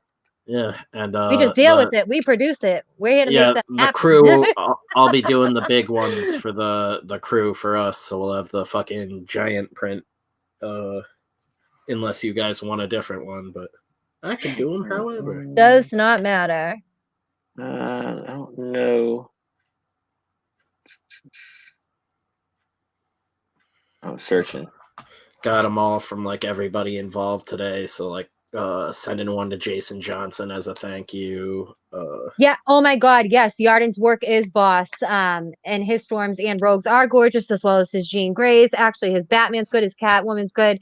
Everything that he has is gorgeous. I bought all his art books at a con, and he's campaign's updated, guys. Beanies and the beanie t-shirt combo are up now. I should probably make the combo the featured perk now, I think. Did you ever watch anime, Jeff? Yeah, never. I did, yes. You did? Just once. Did you like Dragon Ball? Spencer, I was a huge Dragon Ball fan when I was a kid. Dragon Ball is like one of my all-time favorites. So you know how they always compare like Superman fighting Goku? What do you think? Can you compare the power levels of Dragon Ball to DC Universe? Can you really? No. Like I used to love that, and then I got so bored with it because like every like series of Dragon Ball, it would just be the same story over and over again, where it's like they fight a villain, then he transforms, and then they have to up their game, then the villain ups his game, then they up their game, and it was the exact same wash, rinse, repeat thing. I mean, it's the stuff was fun as a kid, it was amazing, but then looking back on it, it's like, oh my God, it's so redundant.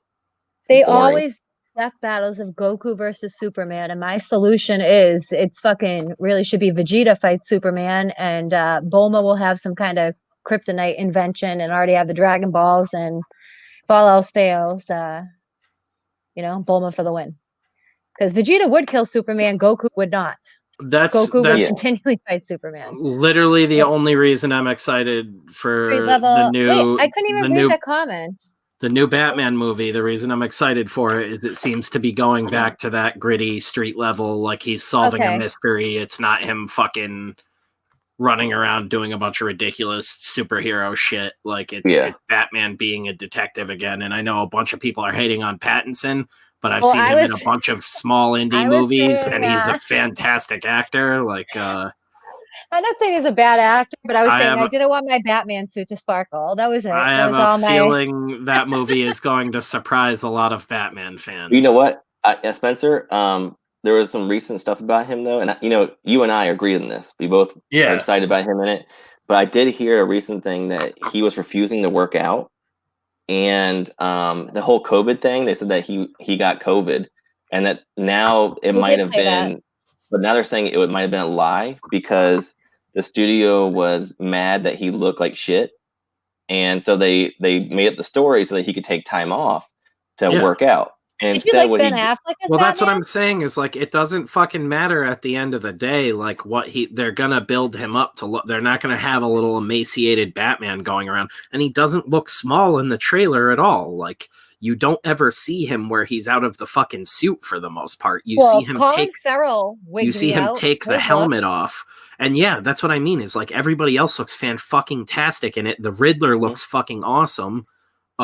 It looks like how I would want to do a fucking Batman story. And I was like, God damn, like I said years ago on stream, I was like, if I ever got the chance to do a Batman story, it would be Batman hunting a serial killer. And they went and did that. They basically stole Seven and turned it into a Batman movie. That's what it looks like. Did you like Ben Affleck as Batman?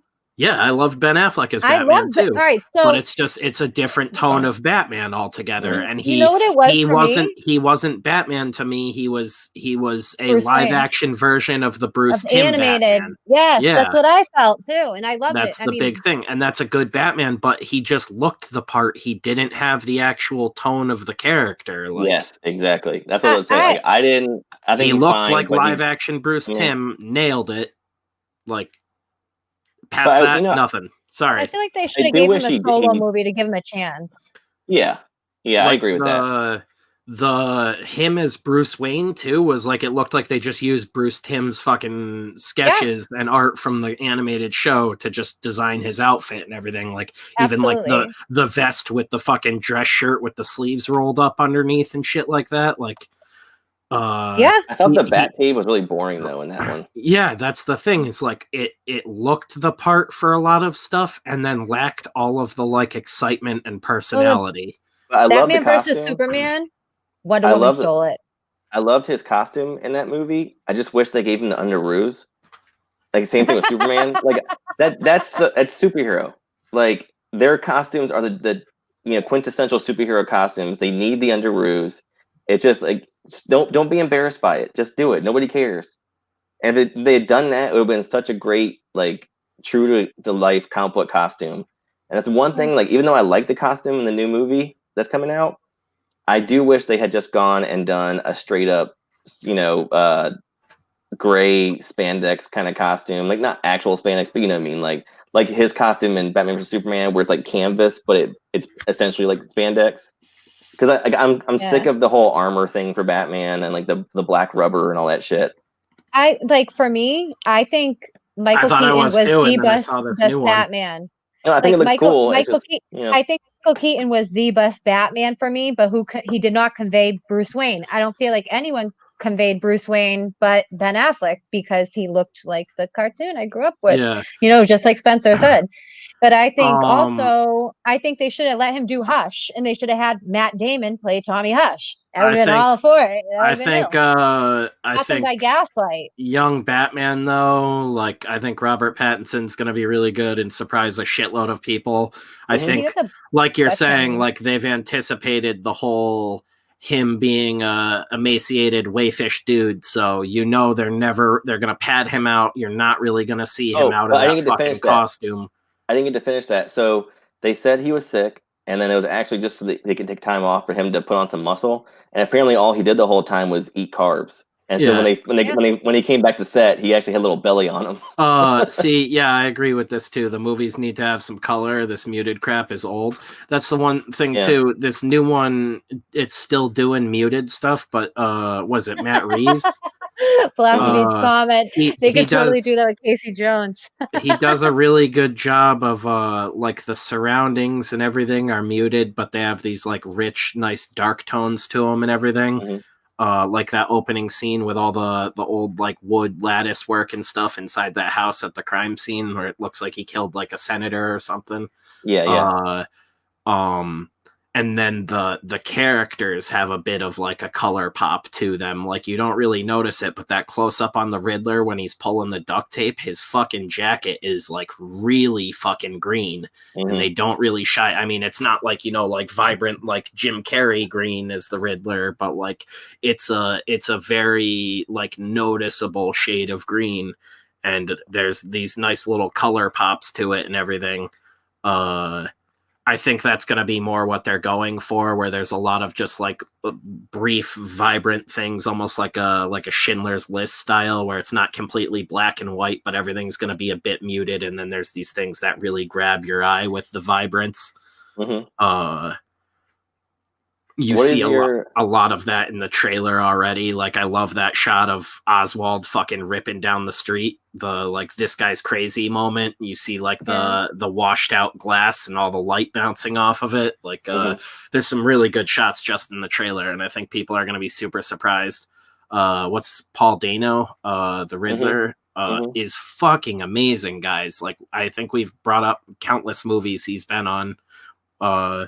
Malin was in here fucking quoting There Will Be Blood the other day, and that's like one of his best roles. Like, the dude is amazing when he wants to be, and I think we're about to get like a Batman where people took it seriously in the right way, and I think people are getting really hung up on the like oh, he's not this jacked out of his mind Batman, but is like, this could be a Batman story that all takes place in one night for all we know. Like, he might never be out of that fucking costume. Like, we don't know he's not jacked underneath there. And if Pattinson doesn't take it seriously enough and they do another one, he'll be recast if that's the case, or they'll make him get fucking jacked out of his mind if they want him to be that. But I have a feeling it's going to be like very moody, dark, not seeing him like, oh, we're going to walk around seeing shirtless Batman everywhere. Because I don't think that's what they're going for. They don't give a fuck about being like sexy eye candy. They're not trying to make a sexy movie. They're trying to make a good movie that people are going to want to watch for years to come. And they don't care about that like, oh, quick sex appeal moment. And even if they do, they'll fucking put a body double in it. It's fucking Hollywood. They'll just frame it from below his fucking neckline. Yeah, it'll be some other dude. The black dude's body with Robert Pattinson's face. Yeah, it'll be Michael B. Jordan for 2 seconds. All I know is there are 4 Batman stories I would like to see get made into the movies. Hush, The Long Halloween. I would say. I'm really hoping they're building Gotham by Gaslight. I'm hoping they're building Hardy's Venom up to at least cameo at some point and at least be like an anti-hero in the fucking Spider-Man stuff. I'm so disappointed though that he's Venom of all characters. Like, I would love to see him as like Punisher or as Wolverine or as all kinds of cool characters. I could definitely see him as Tom Wolverine. Hardy? Yeah, I think he could do anything. I could see Wolverine, but I don't see him as Punisher. I don't see him as Punisher, but I see him as Wolverine, definitely. And he's not a tall guy either. Yeah, they would have to put him in platform shoes. Like, he would be the perfect Wolverine. That's Stallone in the 80s. Like, I thought Stallone was like 7 feet tall back in the 80s. He's like my height. That's why he had to go do porno. 5'5" or something. Yeah, he's like 5'7", I think. If they did, you know what? You say Venom serves no purpose without Spider-Man, but that's they need to do a Bagman first. Let's get a good Fantastic Four movie. Let's have Bagman. Oh my God. Do all Relax that. for a moment, woman. Spider-Man. You say Venom serves no purpose without Spider-Man, but that's kind of like the Joker Batman argument, and we just saw that fucking both Joker and Venom crushed in their own solo movies. I like the Venom movie. I thought it was fun. Oh, it's corny, but it was fun as fuck. It's a great popcorn movie. He's eating everybody and stuff. If they went old fat Batman, I can play him. Yeah, right? You'll have to fight me for the role. My favorite Batman is They were Christian talking Bale. about that with Keaton. I wouldn't honestly... Really? Christian Bale? I wouldn't honestly be surprised, guys, if we Batman see voice. some sort of Flash... I dig the voice. I know everybody hates it, but I like it. Keaton did get cast in the Batman movie for something. I was going to say I wouldn't be surprised if we see some sort of flash of him in the Snyder cut in some sort of like flash forward sequence, because they just spent like $150 million on redoing that fucking Snyder cut. Yeah, Jared Leto's going to be in it now. Yeah, the executive of HBO or whatever was saying that he was in an interview and basically said he didn't even want to name the actual number. Everybody's just ballparked around 150 million at this point. The only confirmed number they threw out was the first 75 million they threw at it, and they've still had to keep dumping more money into it. But there's been all these rumors tossed around from different little bits of information that have been like corroborated.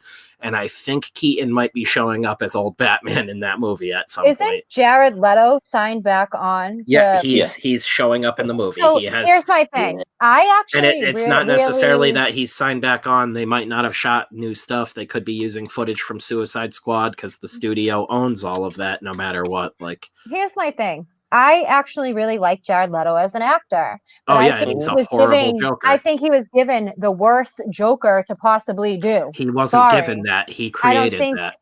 I don't even know what it. That's the issue, Kayla. Is he wasn't given that. He created that character like along with Ayer, and Ayer just sort of went with it. But it's like the fact in his defense. Like they wrote nothing for him to be the actual Joker. That's what I'm saying. They didn't write anything for him to be the actual Joker. Like you could have named that character Smiling Jack, and you would never think he was the Joker. You know, he was just like a generic gangster guy. The stuff that was cut out of the movie was better. That's what I'm saying. Is I'm wondering if there was a different cut of the movie, and Jared Leto just got too like hands on with it and didn't let the director make the movie he wanted to make. Because Ayer seems to be like an actor's director, so if an actor comes to him and is like, "I want to go with this," he's just going to be like, "Yeah, we'll go with that." Like you're the actor. We'll send everybody dead rat take on it. And I think he also was like, you know, let's run a take the way it was scripted, and we'll see how it goes. And I bet you that's all the shit we didn't see. And the studio was like, yeah, like people eat this Jared Leto bullshit up, and we didn't see the scripted stuff that Ayer wrote, because Ayer's not a bad writer. He's not at all, and he's not a bad filmmaker either. He's not like anything crazy amazing or anything, but that movie is like atrocious. It's really fucking bad. Take me down. Anything I do. 36 to Mars. Yeah, right. I You guys remember The Shining? Of course you did, Kayla. Jesus I Christ. saw them live like 3 years ago. I can't even know. Of course. I saw them in Joywave together.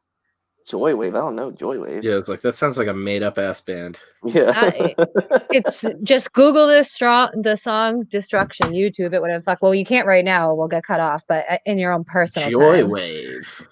Destruction. The guy looks like a young Weird Al Yankovic, but he makes some. I like his music.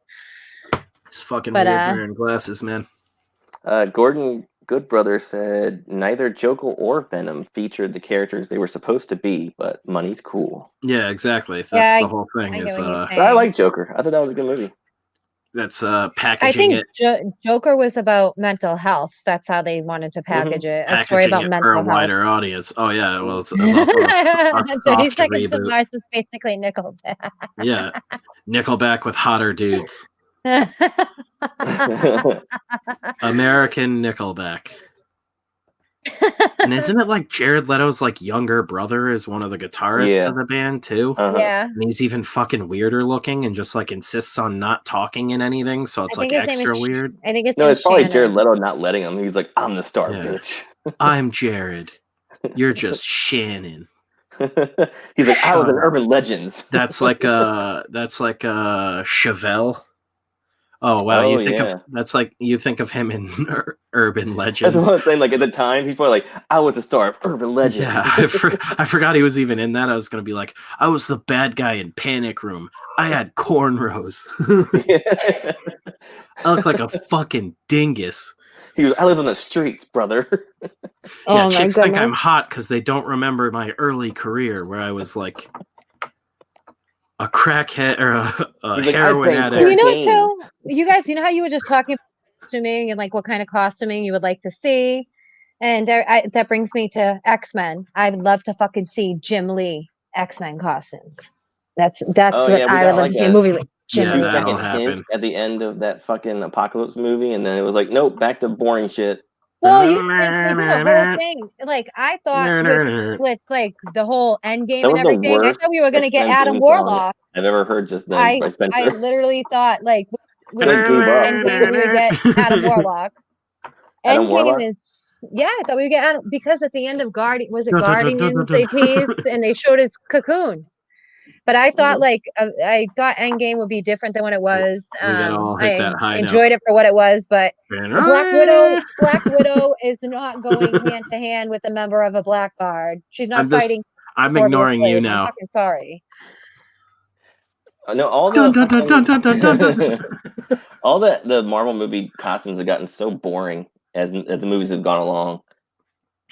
Yeah, I want to see Rogue with a big old fucking skunk stripe in her hair. Yeah, that's what I want to see in the green stupid costume. jacket that makes no sense. Tight ass pants. Channing Tatum was supposed to play Gambit. I want to see Gambit with that head condom that he wears. It's like a headband with an ear sleeve. I want to see Wolverine in the brown suit. Yeah, with shoulder pads. I want to see Jean Grey in the fucking Phoenix costume. Brown suit isn't Jim Lee. No, that's not Jim Lee. Blue shoulder pads, you peen. Blue shoulder pads is Jim Lee. But no, I want to see the costumes. That's what the fucking costumes are.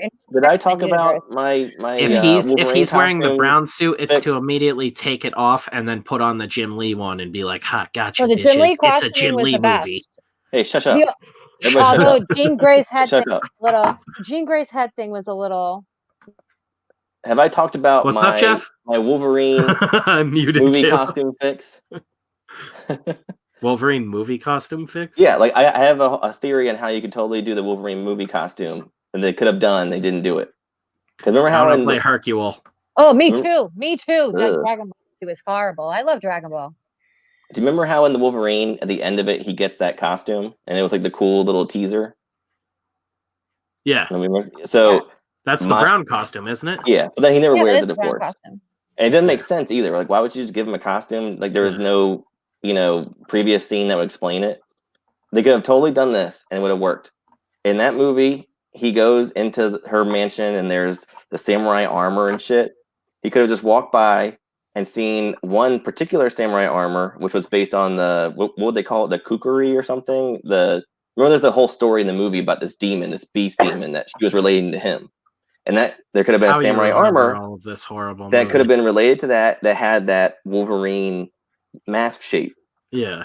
And then at the end of the movie, when he goes to take out Silver Samurai, he could have gone back there, put on the mask, which is him embracing the beast and controlling the beast and taking dominion over his own life. And you could have had him taking out ninjas, taking out Silver Samurai, and at the very end, when she gives him the costume, it actually has some sense to it of like why she's giving him the costume. It's like, here is your new life. Well, you have finally figured your life out. I can understand that. Well, the problem with those movies is those movies never establish that like they've been doing it for a really long time and that they're like openly like superheroes going around saving the day as like a day job sort of thing. Can I get a little praise first before we get into this? No, how I just came up with a really cool story idea that would have totally given us Wolverine in his fucking costume. I think that was awesome. We can't give you credit. I give you kudos. I give him kudos, actually. Snick. I'm just saying, like you were saying about the suit not making any sense. I'm like, the reason it doesn't make sense is they never set up that they're like doing this like hero saving out in the open. It's like they're very secretive of it because they're gonna get murdered by everybody. Unlike in the comics where it's the world might hate us, but we still need to be heroes and save the day. They don't really establish that in the movies. But then you see that costume and it like implies like Wolverine has this day saving past that we didn't know about, and he used to costume up and hide his identity and save the day and whoop ass, and is like, no one did that.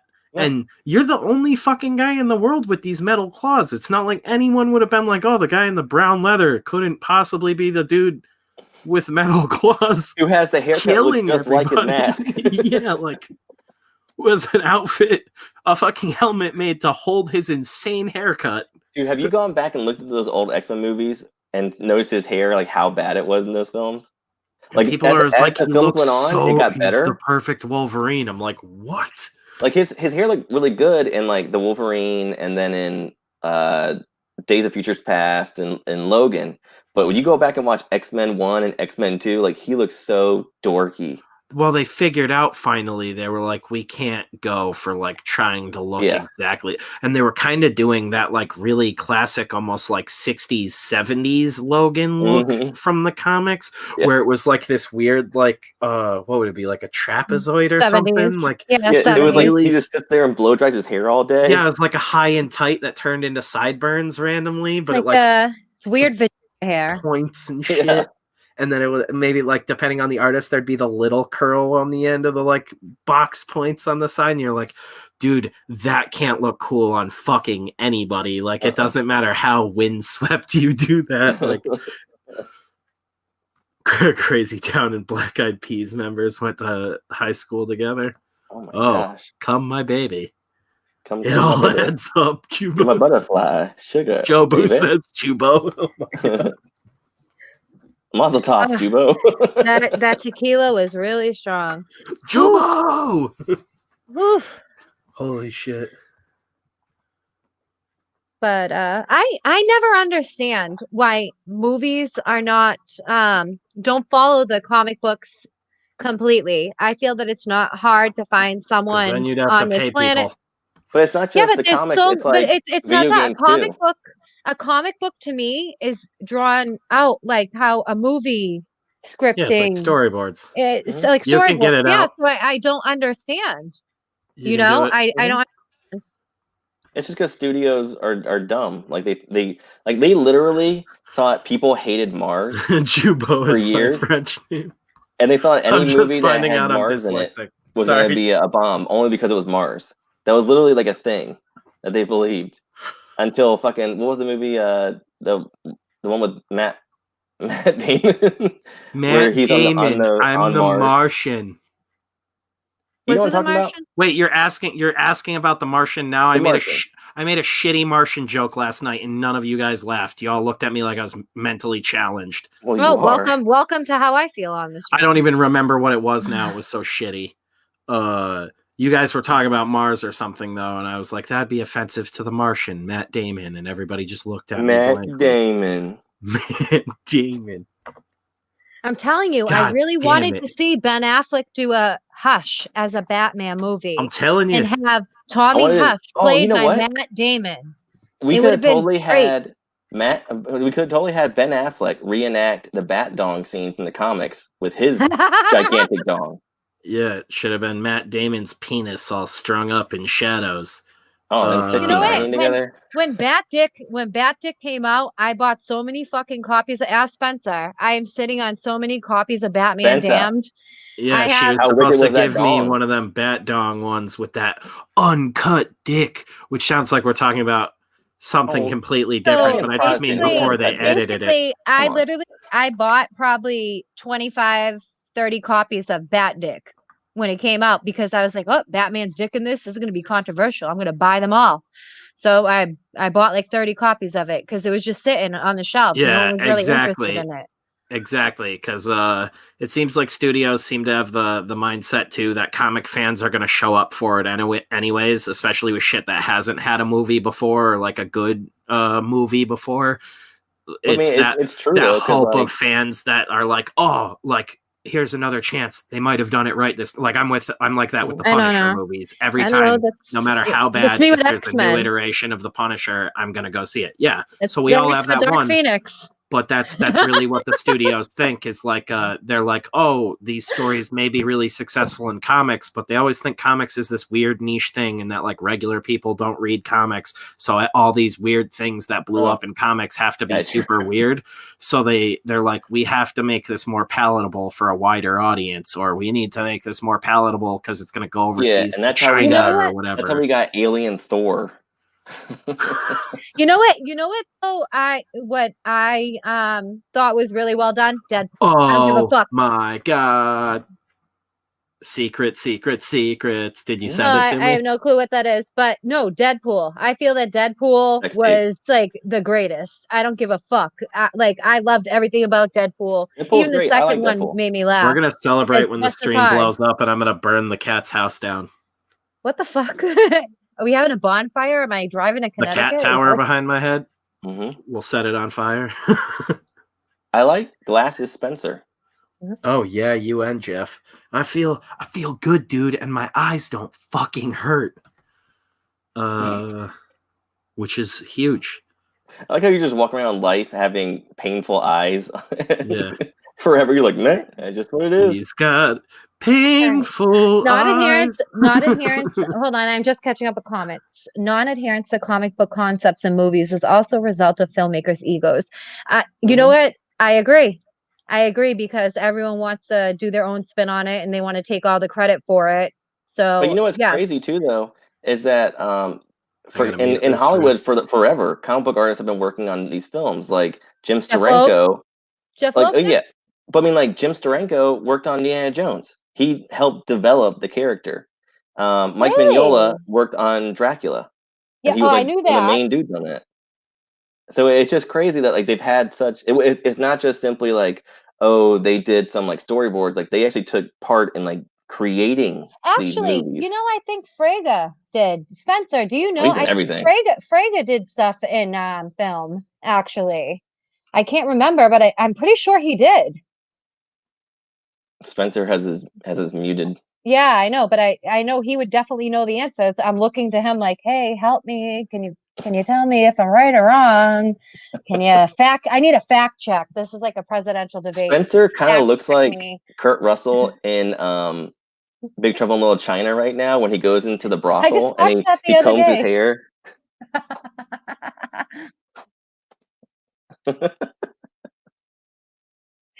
No, Spencer, am I going crazy? Didn't Frege do stuff in film?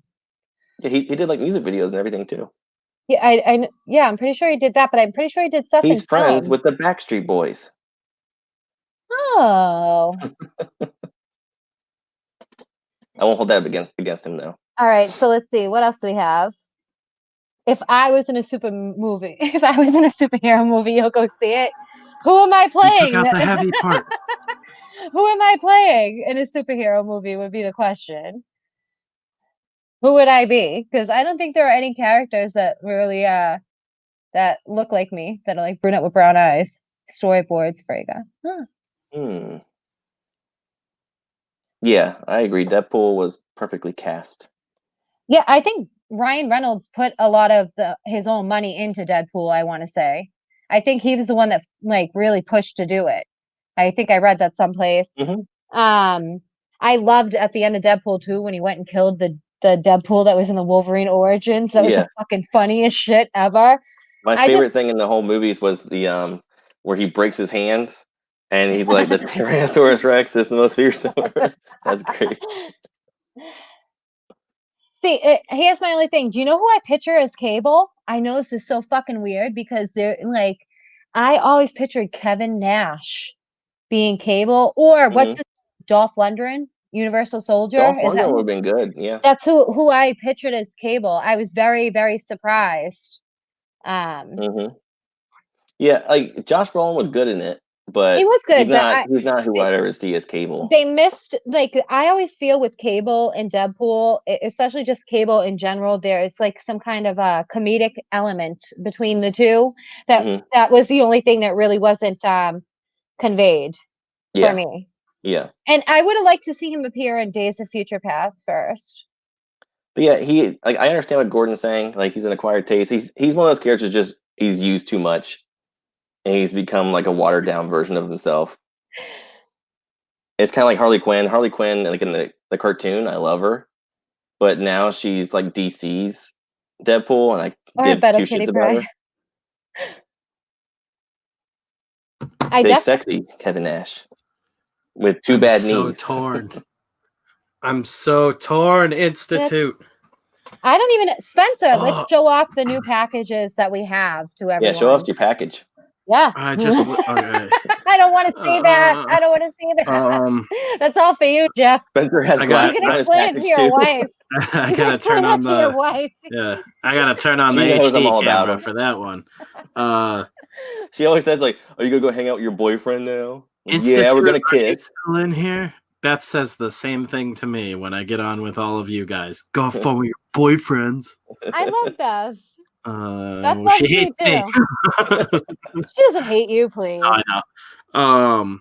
Oh my god. So I love the rough he sent us originally for the secret song that we should have won the best picture Oscar that year. Probably true. It's got like a bit of like a techno-y industrial vibe, and it's like more upbeat, but I love like everything he does. And he just sent me a final one, but it's a slower track, and I'm like, God damn it. Oh, Kevin's buttering me up now. Oh, on yeah? Twitter. Yeah, he said, hell yeah, man. Also, the artist on that devilishly handsome Jeff Elkins. Oh, yeah, now you're nice to me. I see how it is. It's like an abusive relationship. Like, no, baby, I love you. I'm just going to play a section of it. Can you guys hear that? Mm-hmm.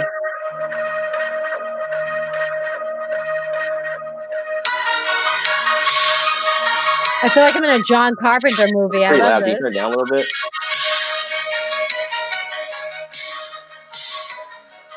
I think that's better. Now you can kind of hear.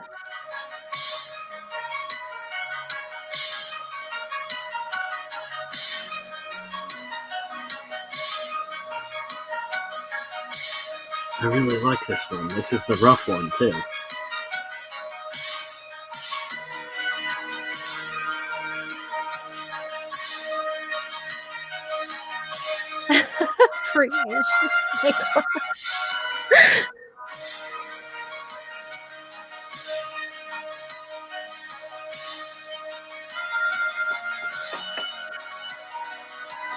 Kayla as a pre-Asian Psylocke. So technically that's true because it was Betsy Braddock and she was a British woman at first. Pre-Asian. Yeah. No, and then literally. Final drop. Hang on.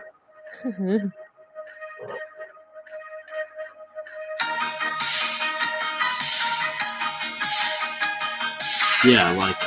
Dude, this is like if a John Carpenter movie and a Wes Craven movie had a baby, this would be like the music that went to it. It's so fucking good. It's so good. Ugly baby though. They're ugly man. John Carpenter is one of the best things of all time. I've literally been binge watching John Carpenter movies. I believe he said he sent this to Jeff too. He did. Yep. I like it. But this is the new one. It's a completely different song. That's why I was like, I'm fucking torn, man. What are you doing to me?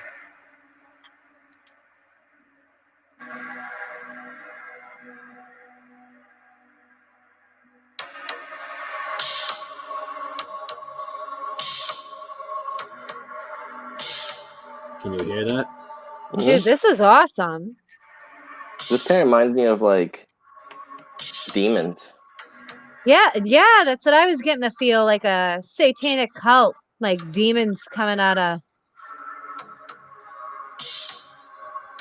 Jess Carpenter. I bow at the altar of Carpenter. Binge that WAP. What's your favorite Carpenter movie? I know what mine is. Mine's They Live. You said WAP. WAP. There's like little kids running around saying WAP. Last beat says the second song. The Thing. Gamescape said The Thing. What about you guys? What's your favorite Carpenter movies? The Thing is definitely up there. Big Trouble is Big up Trouble. there. I love Big Trouble. I watched it the other night. What do you guys all think? Blast Beat Prince of Darkness. What do you guys think? Goblins? Don't change the subject. For what? That's which not song the Goblin. What is the song for? We can't say. I like both. You can't say. You can't say. I'll go with the second one then, because I feel like the second one it's more intense. Do you get what I'm saying? Like it has a slower build up to it. It's more intense. I like them. Sounds. That's the problem. I was like, if we're not using the first one, I want you to still send me the first one. We'll figure out. It's actually, it sounds. Kayla. That's pretty sick. Can we use both? It's not. We can say it's not for City of Rod. No, it's not for City of Rod. It's for something else, a future project. I already have a feeling that I know what it is. So, but I think you should use both. But actually, I like the second one. The second song isn't heavier though. It's just like doomier and darker. It's how it comes in though. It's a slower pace build up. It gives me like that heart. You know what I'm saying? That heart. I like this horn though.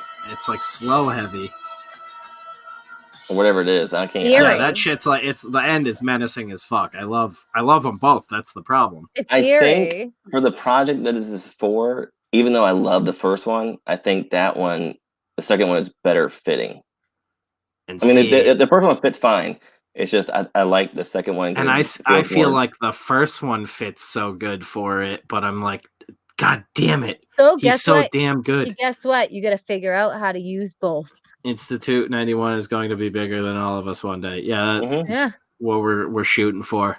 Institute 91 combine both. We're gonna don't combine both. Though. Just make them two separate. Do you have that second song? Are you still in here? Are you being all shy now because your kick-ass stuff got played in front of everybody? No, his fucking stuff is so ill. Like I said, I don't know. I can rob a bank to it. Oh, he has to jump back and forth because he's on his iPad. He's like, I can't be like working on the music and watching you guys. You are the best, man. That track is kick-ass. But I want you to also send me that first one that you sent us the rough for.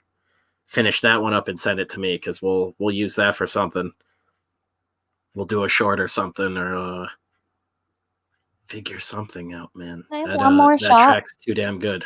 Honestly, though, I wouldn't. We'll talk in the DMs. I would be happy either way with either one of them. They're both amazing. Oh yeah, they're both fucking amazing. You should meld it too. Yeah, Institute 91's right. You should. I think you should. No, just make them two separate tracks because they're two so distinctly different things, and that second one is already like done and kick ass. Like I love how it is. That's what I'm saying. I like them both, but they're two very distinctly different tracks. And to just mash them together would be a mess. I think just making them two different tracks is like that other one. It just sort of abruptly ends on the version that I have, but it's very much like he's working on that actively. I'm not even sure he wanted me to show something like that, but I thought it was too kick-ass not to. But yeah, dude, if you like wrap up the end on that, especially that final drop where the fucking tempo picks up on that first one is wicked gnarly. I say to everybody, I do have eyebrows. It's just they're blonde halfway through. I was noticing. It looks like I have half an eyebrow. We're just blonde. You're gonna start having your wife draw your eyebrows in. Men are really concerned about how they look sometimes. Now we are. Jeff, you can have some of my eyebrows, which are conquering my forehead. Look, I'm a very handsome man, and I find myself looking at myself and dreaming. And then I'm like, oh, but I want everybody to know I'm perfect, so I do have eyebrows. I'm trying to pull some cool 80s movie stuff, but it's like happening in slow motion. So this is like my eyebrows. My eyebrows are fucked up. You want to know why? Because I decided to wax my own eyebrows while I was on a phone call. Because she's Armenian. So I did one eyebrow, and then 5 minutes later, she has a full strip. Yeah. She's tweezing her eyebrows throughout the stream. Her hair is growing like a werewolf as we're talking to her. I'm an Armenian. I look like I got Bell's Halls now. She's actually naked right now. That's just her fur. Sounds good, man. I'll do all three individually. Do a rendition of the two together and finish up the first one. Finish up the first one first because I love that song. Yeah. I also just selfishly want to be able to listen to it while I write. I do think you should let him try to meld the two together and see what he comes up with. That's literally what he just said, Kayla. I know, but I'm saying I think that you are a savage listener. Actually, you mean a savage reader because I didn't read it fully. I only read both. You're horrible. All right. You don't even have a drink to have a drink with me right now. I'm here drinking by myself. Shabbat. Oh, Shabbat. Oh. Well, you don't. No, it would be Shalom in that case, I think. Wait, but that was yesterday. Yeah, I know. I'm fucking around. Salud. Yeah, we're a day behind. I am. The worst. No, okay, back to John Carpenter. So The Thing is one of my all-time favorite movies. Yeah. But I'm hugely in love with Big Trouble. I've been watching that since I was like 5. I love that movie. Killed my camera, but I'm nodding along with you. But Prince of Darkness has really grown on me, and it's one of my all-time favorite movies now. So I gotta say, probably favorite of all time is The Thing still, though. Really? So my favorite is They Live. I like They Live. That's you showing your Christian illiterate side. Yeah. Favorite. What is the Christian illiterate side? The Prince of Darkness. Yeah, I think it's just that I can't read and I was raised religious, but Prince of Darkness always got to me. Oh, wait, what? I am circumcised though. So I got that going for me. You know what I noticed? Come and get me, devil. A lot of because I've been I got rid of the devil foreskin off of me, so I'm feeling good. Oh my god! Every time a penis or some crude joke gets mentioned, we lose one viewer, and then like was 2 more show really up. 19 when he made The Thing? I thought he was like 21 or something like that. They said I know they were all really young. So, I mean, Greg Nicotero, dude, like that's the craziest story. Nicotero's. He fucking came across. I think it was I know it was Romero, but I think it was when they were in Italy. Kayla is gonna die if she doesn't get this out, apparently. Yeah, right. On it was like a family trip. It was on like a family trip to Italy. He ran into George Romero just randomly when he was like getting out of high school, and was just like, "Love your stuff. Would love to work with you someday." And he was like, "I'm doing a movie. Come work for me." and now you're wearing his glasses. It was fucking. I think Day of the Dead was the first one he was on. Yeah, and then I did an impression of him. He died, and I took his glasses. It looks like it, actually. No, that's horrible. I love you, George. Well, be careful, because you might take. He's already dead, Kayla. You might take George R. Martin's life now. I'm all right. And I need him. I need him to finish Game of Thrones. You don't understand how many times bad. I've reread those books. Oh, yes, I do. You can just reread Lord of the Rings since that one's so. No. Game of Thrones is like a way better written version of Lord of the Rings in ways. I mean, he was definitely inspired by Lord of the Rings in order to make Game of Thrones. Absolutely. Yes. I'm just John Carpenter with a mustache well. But no, John Carpenter movies, vampires. I love vampires. That's up there for me. And I like Christine. How are you guys even trying? Oh yeah, Christine. Nobody talks about Christine. Yeah, what are you talking about? And I liked Christine. He did Christine. Christine's great. But They Live is my all-time favorite, and I would even Ghosts of Mars is fucking great. Ghosts of Mars is good. All of them are great. And then when you talk about Greg Nicotero, I love all of his work, and he did some stuff at Walker Stalker Cons I got to see. So I was very, very impressed. He's amazing to me, and I like watching him. In the mouth of madness. Least favorite John Carpenter film. I've said this before. If you've read the first issue of Voidwalker, you already know I'm a huge Lovecraft, John Carpenter fan, and In the Mouth of Madness fan. Literally, like the closest thing he has to like a special move, I guess, would be at the end of that issue, he fucking says, peer into the mouth of madness, and a bunch of dudes go fucking nuts. I would say Dark Star. But I fucking love that Dark movie. Dark Star. Wait, are we still talking about Carpenter stuff? Yeah, your least favorite. You don't like Dark Star? Dark Star is probably one of my least favorites. That's like the movie that got him his thing. I know, but I don't know. I can't follow it. That's a problem for me. Probably I can't follow it. That new one, The Ward, I think it was called. No, I don't count that one because that's not really like I didn't John even Carpenter see that film. You know what I mean? It's a John Carpenter movie. I know, but like people always forget. It feels like he was like lobotomized before he did that movie. Like, let's talk about like real Carpenter. Least favorite. Because that I don't know, man. I feel like the easy thing for everyone to say is fucking Ghosts of Mars. Wait. We have some Game of Thrones conversation here. He has no more juice for Song of Ice. I really, you know why? It's because the show fucked it up. That's but he's also a dumb, lazy douche. Damn. You know what? Did you guys even mention The Fog or Assault on Precinct 13? You were saying all this lame shit he did. I totally Fog. forgot he Fog's did. No, great. I liked Assault on What do you mean lame shit? I mean, you can talk about any lame shit. You're like you're listing all the go-to lame. shit. You're like oh, Prince of Darkness. No, it's probably his best. Yeah, Prince of Darkness is Christine, like one of you his didn't most even remember beloved. he did Christine, I'm sure. What the fuck are you talking about? I literally have seen like every documentary on that movie. How they did the fucking reverse shot of the car crumpling. I'm like an autistic nutcase for movies. Yeah, are you killing me? I love it. I'm doing it on purpose. You're both kidding and killing me. Holy shit. I don't know. I like all of his movies.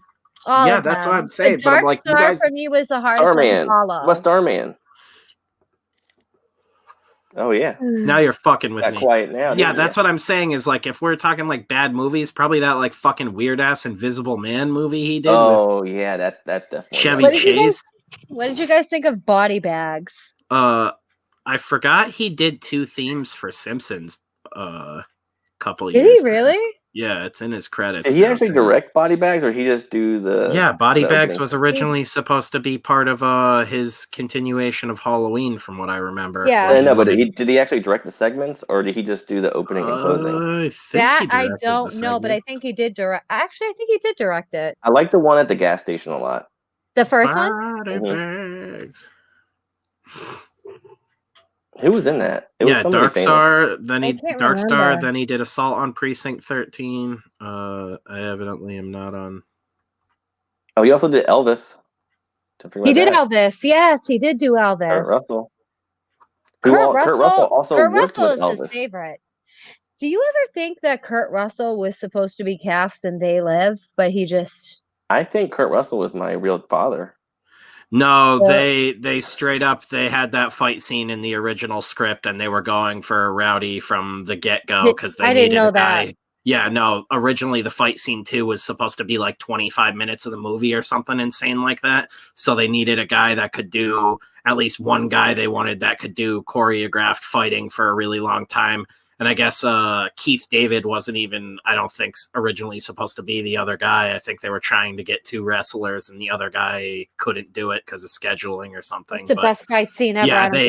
Yeah, that's what sells the movie, is that Roddy was like, put on the glasses, kicking ass for a living forever. How'd you like Masters of Horror? Crazy mother. I love Masters of Horror. Are you kidding me? So he did a bunch of shorts. About that. Oh, are you talking about his Cigarette Burns? Cigarette Burns is great. With actually, the angel. Did Norman Reedus? Yeah, Norman Reedus did that actually after he did Boondock Saints. I think that was like before he really blew up. Who else was in that? Actually, I want to say Masters of Horror casted half of their cast of Masters of Horror is I would say probably Walking Dead and The Wire. Did any of you guys see Someone's Watching Me? It was a I have TV seen movie it was a he TV did series in 1978. I want to say it was in the 70s. I definitely did see it. It came out around the time Halloween came out. Yeah, I've never seen my that one. My mother has it recorded on a VHS. Village of the Damned. What do you think about that with Superman? That one's kind of boring as dick. Escape from LA would probably be one of his. Oh, Escape from LA. His worst ones, probably. But I loved it as a kid. I love that movie. I like that better than Escape from New York, to be honest. No. You really? are fucking you like out of your... than LA? Dude, way you better. Are... Really? I like... You are out of your goddamn mind tonight, Kayla. No way that's better than New York. I like it better than New York. I do. Everyone always gets on me for this. You're insane. It's the basketball scene. I am. He fucking surfs with totally like Peter insane. Fonda. We know this, but Bruce Campbell is in LA. He does have that going for him. Hey, you know what? Bruce Campbell is going to play Otto. We're going to convince him. That might be the most insane shit I have ever heard you say, Kayla. Escape from LA is better than Escape from LA better than Escape from New York. That is... I don't know why, but I do. That's a hot take. That underwater submarine moment. Holy That's shit. what did it for me. Because it looked like a dick? Is that why? I never realized John Carpenter did a second Masters of Horror. I didn't realize Pro-Life was him too. Yeah, Pro-Life was I don't him with remember Ron that one. Perlman. That's the one with Ron Perlman where the daughter's going to get the abortion from the demon. I don't remember that one. Oh my god, it was fucked up. It gave me nightmares. The girl goes to get an abortion and ends up having this fucking weird demon baby, and then the fucking devil comes up like he raped her. She was on a swing, and then the father's like, "You gotta have the baby," and the father's stuff. Ron Perlman. Dude, like, now I'm like, I need to get up the abortion clinic. I need to get really drunk. Evidently, he did a John Carpenter Escape from New York short in 2016. What? We need to play that now. I need to rewatch Ghosts of Mars all drunk. All right, favorite John Carpenter lead character. How about that? There's only one, Kurt Russell. Well, there's Crow from Vampire. You better click it's Kurt Russell together and take off on a broom. That was insane. I'm in Salem. Fuck off. Right? You're just possessed by one of them spirits. I am possessed by the spirit of Hornitos. That was fucking maniacal. My next unofficial sponsor. I always liked Bishop in Assault on Precinct 13, the like young black cop. But Kurt Russell as Snake Plissken is like the obvious go-to. And Metal Gear ripped that off totally. Yeah, totally. It's not even ripped off. He straight up says it. He blatantly took it. He blatantly took it. He's like, I love this movie so much. His first line should have just been like, "Hi, John Carpenter." Like it was just Kojima's like, "I love you, John." I don't even consider that a ripoff when you're just blatantly like you acknowledge it. That's not how you just said it though. No, that's like Kojima might as well open every interview he does with like, "I love John Carpenter." Like it's insane. Iroquois Pliskin online.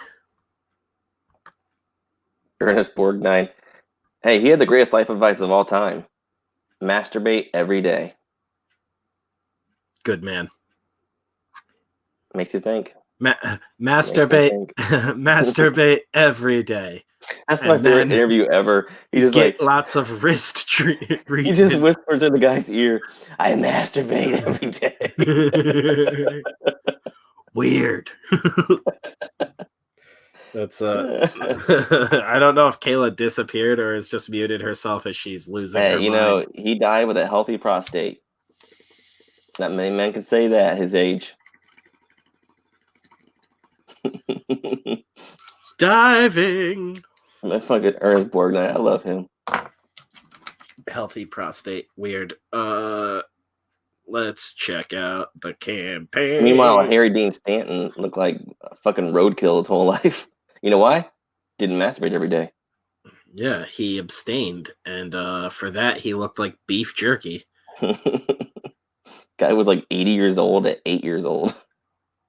Poor bastard. Borgnine and Lee Van Cleef and Escape from New York. Just that alone trumps anyone on the LA one.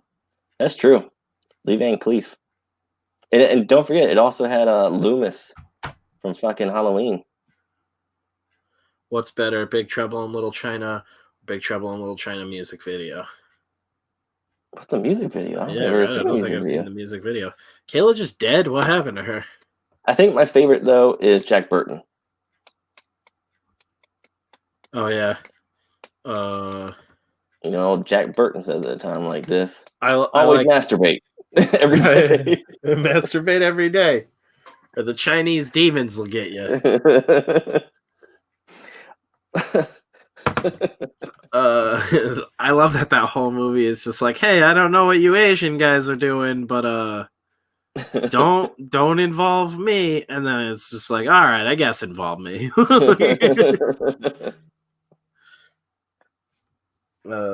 That's a really cool angle. I really like him. Like I like Snake because he's obviously like pure badass guy, but I think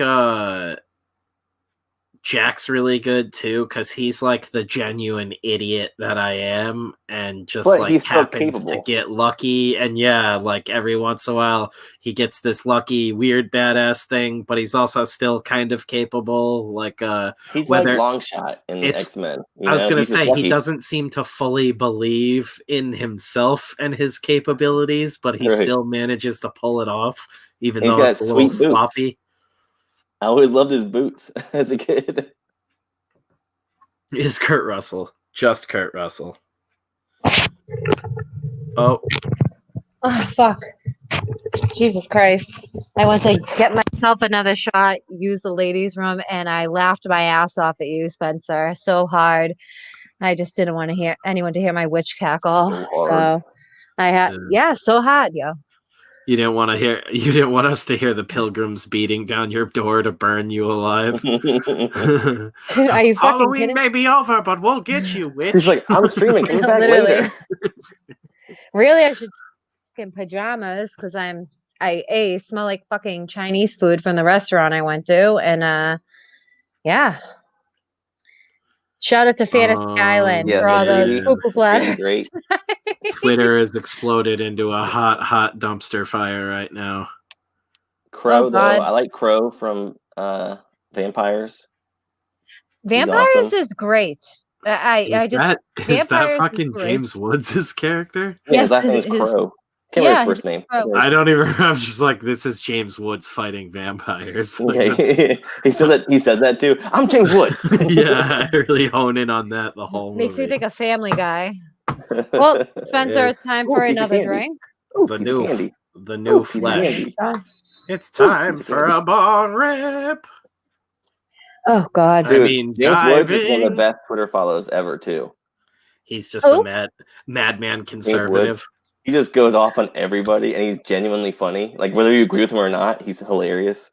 I always love when they write him into Family Guy. Isn't he like a fucking member of Mensa too? Yeah, he is. He is.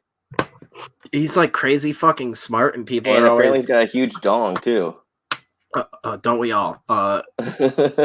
Either way, fucking, he's like in Mensa, and people on Twitter are always like, "This guy's a fucking idiot because he's conservative," and I'm like, no, it's like he's like recognized as like in a club for smart fucking nerds, like with big dicks. Yeah, big dick nerd club. Like, hi, I'm James Woods. My enormous. That's what it stands for. My enormous. They don't shake hands. They lock dicks. You just coil them around each other like a Avatar. Dude, holy shit, dude. How do we have any sort of platformer following? we really should be banned. Dude, I am like, are you kidding me? I am like, all women can't stand me, and other, like, I guess men don't think I'm a real woman. Oh, cool. You gotta find your Aragorn to give the even star to. Josh just sent me this music video, which already looks troublesome at best. Oh my god! Oh man! If there's not a gong in it, I'm gonna be very disappointed. Is it? Can we play it? I don't even know how to describe it. Are we gonna get sued? BDE. That's probably the video. I don't care, Kayla. We're not monetized yet, so it doesn't matter. Like if we get struck, I just cut it out after the show. So that's why I don't worry about it too much. So we have a whole episode that's not out there because we played Creed throughout the whole fucking thing. Yeah, clutch, because this already I listened to like maybe a second and a half of this and was giggling like an idiot. Is it for himself? His own band? Oh, I didn't share audio, did I? It is. No. I'm gonna take a drink to this though, because I hope Ali Yong's in it. I didn't share audio. Because I'm an idiot. Twitter, share audio. There we go. Share. I gotta rewind. I hope Egg Shen's in it. Because that first 4 seconds is fucking bonkers. I'm ready. It's just like they got like a couple of musicians and got really high. Oh my god, Carpenter. This is great. No way. I'm fucking done. I'm done. Now the truth is here. Holy shit! Gotta fuck. Is it Lopan? There's so much mullet. Oh, I know this song.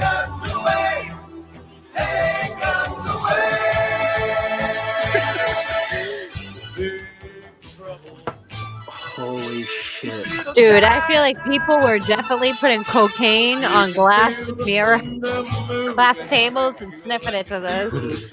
Definitely. I'm sorry. Dude, John Carpenter's singing like he's got 8 sets of nuts.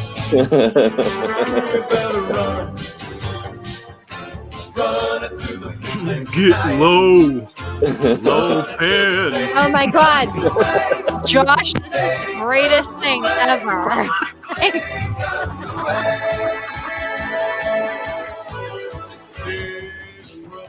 Big trouble. The bassist is having the most fun. Yeah, I don't know, man. I've heard the song, but I didn't know there was a music video for this. Dude, Gamescape's right though. It's not Adam Sandler. It looks like Adam Sandler. Fucking Elliot Gould is the Believe it or not, that's not Adam Sandler in Uncut Gems. Dude.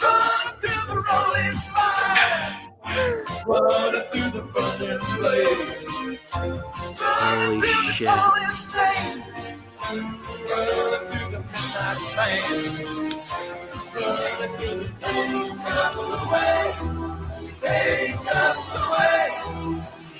Hey, there's Elion. I'm like craving the Chinese food right now that is left over from Fantasy Island. I want some crab rangoons now. That was so good. In Little China. In Little China. I cannot believe that this exists. Like, this is real. This is a thing.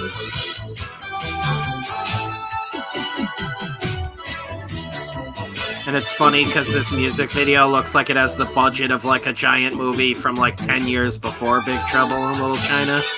Carpenter looks like a sickly Scott Glenn. It technically makes me think of like Euro pop in the like or something, you know, some kind of Euro pop video. That like flock of seagulls or something. I don't That's know. gonna be in my head all night. Yeah, Big Josh, trouble. that was too fucking good. I actually teared up laughing at that. That was great, Josh. That was a great fucking find. What a gem! That was a fucking gem. What is better than the music video? I don't know. We have to make a poll. Holy shit!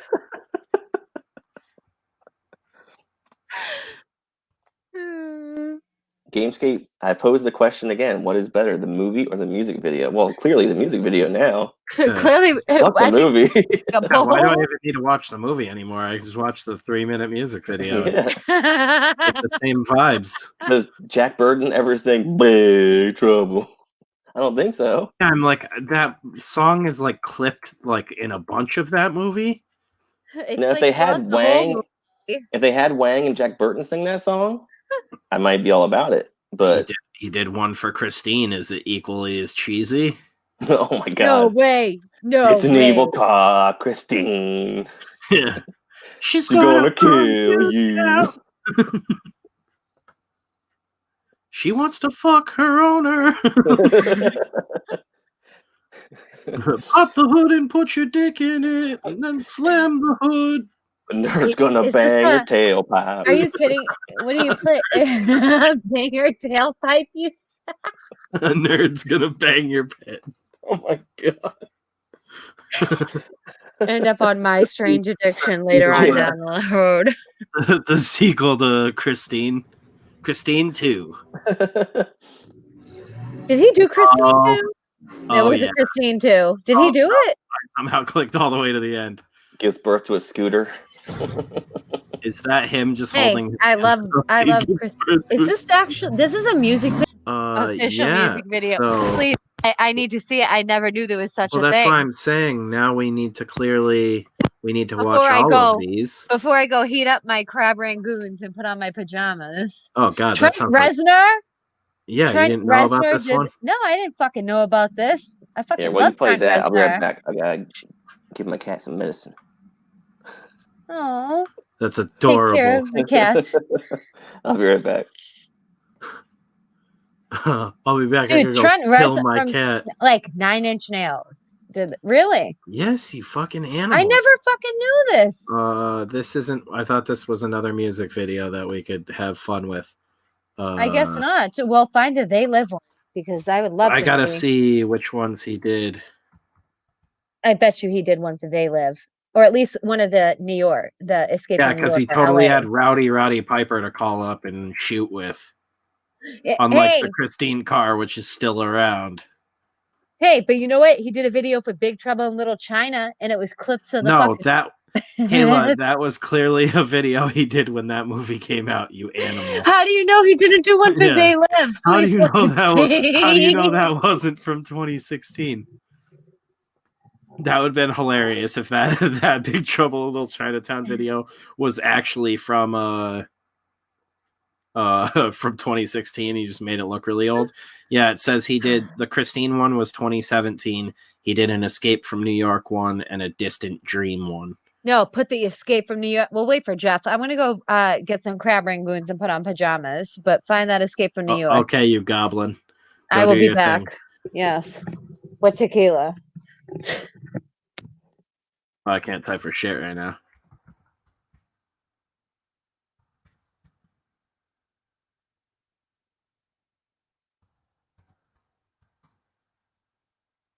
It's listed as a short. John Arpenter. God damn it. Fucking A. Live in the studio video? What the fuck?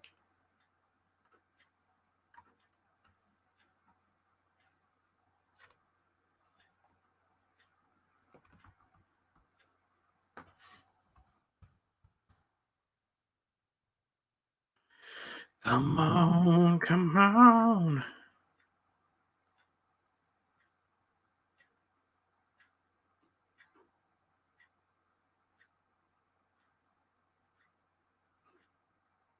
Who fucking knows? What is the other one? Distant Dream? I just saw You and Me, Spencer. It's just You and Me, Spencer. I was like, wait, what? He looked like Frank Zappa's grandfather in the Undertaker child in that Christine video. Yeah, man of many talents that was then lobotomized and did the ward. I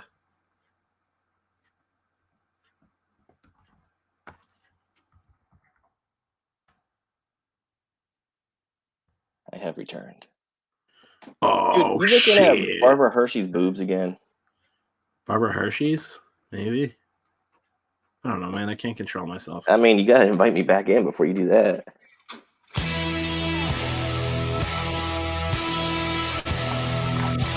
Smoke some weed. Shred with these some kids. Cars.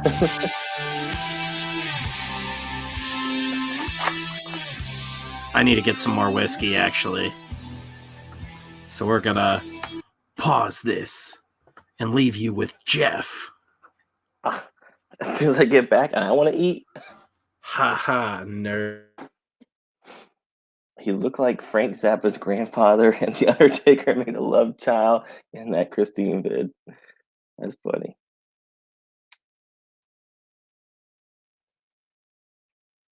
We are still alive, Zaid. And we're talking about John Carpenter and car fucking. What up, Gamescape? Oh, you're back. Did Kayla change outfits? The cat has FIV, and he has this irritable bowel disease, where his like bowels actually thicken, so he has to be on steroids now. And so I had to give him his steroids. He's gonna be jacked though. We swole as shit.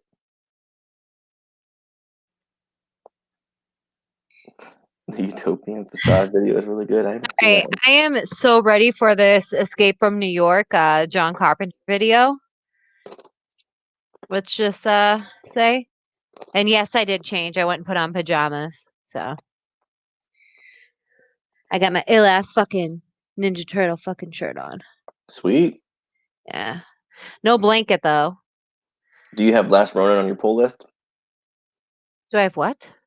Last Ronin. Oh, yes, I do. It's pulled. Yeah, it was. How many times was it pushed back? It should be pulled if it's. Yeah, they had to change the artist. It was pushed back. Yeah, they changed some of it.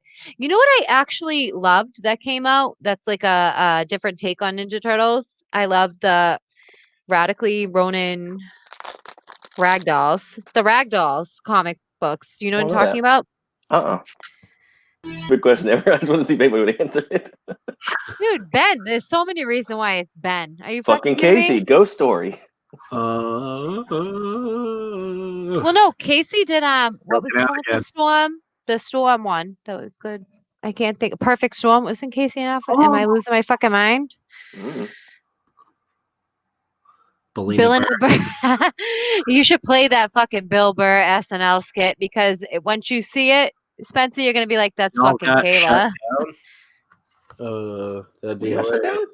Really? No, I think we're still going. Did we get shut down? Oh, kind of cool. We did get struck. That's hilarious. We're not live anymore? Or what? No, actually, it says that we are not. It doesn't say that we're live on my computer. It just says we're in the show. The live on the top is now gone. Oh, shit. That's cool. Restart the link. We got kicked off for the Carpenter music, dude. That's amazing. Dude, so I would start a new stream. Joe Boost is the same thing. Big time now. Dude, this